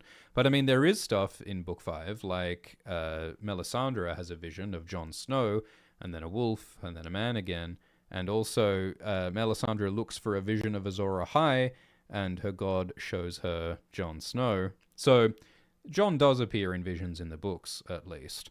In the show, in the show, unfortunately, Jon doesn't do anything to defeat the White Walkers, really. I mean, he shouts at a dragon, and he helps rally an army, but his sister Maisie kills the Night King. So I think that's part of why they're not showing Jon Snow in these visions, is that in Game of Thrones Season 8, Jon Snow didn't do much to save the world. But I think that the books are going in a different direction. And if you want to know what I reckon Jon Snow will do, watch our video, The Real Jon Snow. Ryan says, will you make a lore video on the Mad King play? My plan is, I think I'll do a small video or live stream outlining like the book lore of what we know about the Harrenhal tourney. And that'll probably be like a Nebula exclusive thing in the next week or two. And then once we've seen the play, I think there'll be like a first impressions conversation with Glidus and maybe with some special guests. Not that Glidus isn't special, but some additional special guests. And I think there'll be some conversations, first impressions of the play, and that'll also be initially exclusive to Nebula. And then I think that afterwards we might make like a Mad King play explained kind of a video, talking all about the play and what happens and what it reveals. I mean, that's assuming that the play is good and interesting and worth talking about. It might be shite. If the play is not interesting, then we won't make a video about it. But yeah, if it does feel like there's a lot to talk about, I expect we will do a video about it, but we'll have to wait and see. But we will at least definitely have conversations chatting about it, and they'll be up, I expect, in like 2 or 3 weeks on Nebula. And so if you support on Nebula, sign up with the link below. Good way to support this channel. Thank you. Eli says, Manderley spotted, 10 out of 10 episode. It's a good episode for mermen. You gotta love a good episode for merlings. Okay, we're gonna talk the spoiler zone soon. Once again, I appreciate if you watch Dragon Time on Nebula or sign up to see our other exclusive content. But either way, I'm just happy that you all are here, and I really appreciate your views and support. Thanks for joining. Okay, we're now going to enter the spoiler zone. Turn back, all ye who don't want to hear spoilers. So I think one of the most surprising and interesting things to hear for those of us who have read the books is people keep saying that Sunfire is dead. Dead and decaying, Daemon says. Spoilers, in the books, Sunfire is not dead. Spoilers, in the books, Sunfire eats Rhaenyra. In the end, Aegon's dragon Sunfire kills Rhaenyra, and so it would be very surprising to me if Sunfire really is dead. But, I mean, Daemon is pretty explicit that Sunfire is decaying. And so I think that we might have something crazy happen. I think it would be really, really interesting if Sunfire is dead, but if Sunfire gets resurrected. Like, there is lots of magic in this world that can resurrect creatures. Like Miri Mazdur resurrects Drogo, and Thoros resurrects Beric Dondarrion, and Melisandre resurrects Jon Snow. Resurrection can happen. And wouldn't it be interesting if a dragon was resurrected? Who could do it? Maybe Alice Rivers could resurrect Sunfire. Maybe Lara Strong is a skin changer or worse and can resurrect Sunfire. Maybe Sunfire will be resurrected in the way that Qyburn resurrected Robert Strong, slashed the Mountain, Gregor Clegane. Interesting possibilities here. That would be pretty wild. That would be a pretty big change if Sunfire is resurrected, but it would also be an enormous, insane change if Sunfire is truly dead. I do not think that Sunfire will stay dead. I think that would be too much of a crazy thing to do, because they keep saying it, but we don't see it. I think if Sunfire was really, truly dead for good, we would have seen Sunfire dead. So I do think that Sunfire will return, but yeah, we'll have to wait and see. Thanks, Rosa, who says, Rhaenyra reigns for 6 months to a year. How long is her reign in the show? We don't know what the timeline is exactly on the show. Like, the High Septon says that Aegon was crowned months ago, so it's been months. But how long will Rhaenyra stay in charge in the show? It might not be long, because, yeah, we don't have very many episodes left in this show. And I think one event will lead to another pretty quickly. I mean, what's urgent? I mean, I guess Aemond can keep doing his thing in the Riverlands for a while. I guess Rhaena and Daemon can keep hanging out in the Vale. I guess Tumbleton can take a while. Oh, yeah, I mean, I guess theoretically they could drag it out. They could do time skips. So I guess theoretically this could last for years. But I feel like the best thing for dramatic tension is to keep this thing moving, is to keep up the pace. So I imagine that it'll be a short reign for Rhaenyra Targaryen. Spoilers, but one of the shocking moments in the books is that after Sunfire eats Rhaenyra, Alinda Massey gouges out her own eyes. Alinda Massey is a much bigger character in the show. Like, she does a lot more stuff with, like, helping Mysaria and the Dragon Seeds and everything. But one of the only notable things that Alinda does in the books is gouging out her own eyes when she's horrified by the death of Rhaenyra. So I wonder if Alinda will do something similarly gruesome and terrifying in the show. Mike says, spoilers, the dragon Caraxes drinks from the God's Eye Lake. And then, spoilers, when Daemon and Aemond die, and they and their dragons fall dead into the God's Eye Lake, the lake swallows a dragon. Yeah, I agree. I think it's really cool symbolism going on here. I love the idea that Alice Rivers represents the vengeful, ancient, primal power of the old gods. I love the hunger that Alice talked about last episode. The old gods are hungry, and they wish to consume the blood and fire that was perhaps stolen from them in some magic ancient way long ago. So the idea of the God's Eye Lake, God swallowing the dragon power back into itself, I think is really wonderful. So I like the idea of Alice perhaps engineering the deaths of Daemon and Aemond and Caraxes and Vhagar to try and restore some kind of balance to ice and fire. Because I think that ultimately this world can only be stable and safe again after both dragons and White Walkers are gone from the world. Thank you, Rue, who says, why was there a Dragon Keeper in Tumbleton? Are there just Dragon Keepers everywhere in the realm? We saw that there were Dragon Keepers with Tessarion and with the Hightower army. So I think that the Dragon Keepers were with Tessarion at Old Town and on this campaign because they're with Tessarion and Daeron. I think that there are Dragon Keepers wherever there are Dragon Riders. I think an interesting question is, who are the Dragon Keepers loyal to? Like, do the Dragon Keepers just go along with whatever the Dragon Riders want to do? Because now we've got Dragon Keepers on both sides of the war. There are Dragon Keepers on Dragonstone, loyal to Rhaenyra, or at least there were. And now there are Dragon Keepers on the green side. Like, who do the Dragon Keepers know who to follow? Are they like the Maesters, who just obey whoever is in charge in their castle? We saw the Dragon Keepers disobey Rhaenyra in Season 2, Episode 7. And, you know, this Dragon Keeper at the end of this episode, like, was he, like, the one Dragon Keeper in Tumbleton who chose to be loyal to Rhaenyra? Were the other Dragon Keepers staying loyal to Ormond and Daeron? I think it's an interesting question. I mean, George Martin loves his sacred orders of sworn brothers. He loves his Kingsguard and his Night's Watch and his Maesters, people who swear to do duty at the expense of love. And so I wonder if the Dragon Keepers work in a similar way. Thank you, Jedi Knight, who says, my theory is that Sunfire is still alive, and Aegon will discover him at Rook's Rest, maybe even as a zombie dragon. Yeah, honestly, I would love to see, like, a fucked up zombie Sunfire dragon, because Sunfire used to be beautiful. Sunfire was the golden, beautiful dragon with the shiny, shiny scales. So I think it would be really fucked up to see, like, a terrifying, gruesome zombie Sunfire. I hope that happens. I think that would be super cool. It would reflect Aegon's tortured, gruesome soul.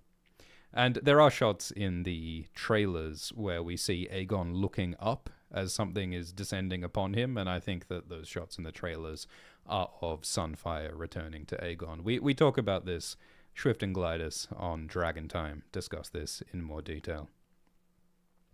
Thank you, RDC. Yeah, we talked about Sunfire. I would be shocked if, spoiler,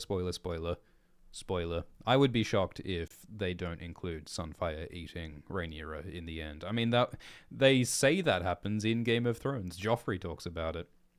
Blastwave says, justice for Sunfire, and loved Corlys's crash out. Dominoes says, Sunfire will return in Avengers Doomsday. And Anonymous says, any reasons why Rhaenyra didn't send a few dragons to Casterly Rock to collect some reparations in dragon loads of gold? Or would the flight have been too risky, leaving King's Landing exposed? We did see Daemon make it to the Reach with 3 dragons this episode. Yeah, so, like, Rhaenyra sends Daemon to the Vale to get gold. I agree that it would make sense to send Daemon to lots of castles to demand gold, because Rhaenyra urgently needs gold, and she also needs to, like, get the great houses to acknowledge her as the true queen. And I think the best way to do that is with Daemon on a dragon, and perhaps Adam on Sea Smoke, and perhaps Baelor on Moondancer. I think Rhaenyra should send out a bunch of dragon riders to get Oaths of Fealty and to get gold, because she needs that, and dragon riders can get it quick. I think that makes sense. Of course, she needs dragons to stay and defend King's Landing, because Aemond and Vhagar could attack at any time. But I reckon if you've got, like, Hugh on Vermithor, and Ulf on Silverwing, and, you know, maybe Daemon on Caraxes because he's experienced, I think they could be pretty safe from Vhagar. So I think that would be the logical thing to do. Thank you, Joa, who says, spoilers, Cannibal could take Sunfire's later role. Yeah, so there is a wild dragon called Cannibal who is scary and likes to eat other dragons. And I agree that Cannibal could maybe be the one to kill Rhaenyra instead of Sunfire, but, like, I think that the point is that this is a story about a family eating itself. This is a family destroying itself. So I think it makes sense that it's Aegon's dragon that eats Sunfire. Like, it's brother that kills sister. Like, that's the point. This is self-destruction. So my hope is that they have Sunfire kill Rhaenyra like in the books. All right, we're going to wrap this up now. Thank you, everybody, for listening. This was fun. We'll see you next time to chat about House of the Dragon Season 3, Episode 4. Please press subscribe. Please press like. You can go listen to Dragon Time on Nebula, along with 80 hours more exclusive content at the link below. Good way to support Alt-Shift-X. You can also listen to these live streams for free on podcast apps. There's a link in the description to the Alt-Shift-X podcast, where you can listen to these live streams in podcast form, ad-free, for free, on podcast apps, like Pocket Casts or Podcast Addict. Doesn't have to be Spotify. There are free, ad-free podcast apps. If you subscribe to Nebula, you can also listen to the extended full version of Dragon Time and 80 hours more exclusive content, again on podcast apps, ad-free, as audio, wherever you like.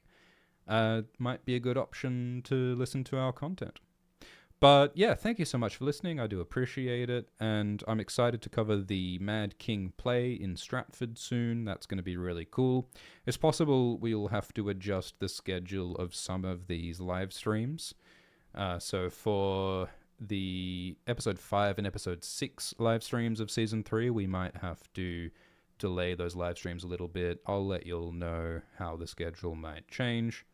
But yeah, otherwise, it's going to be fun, and we'll see you all next time. Thank you very much. Cheers.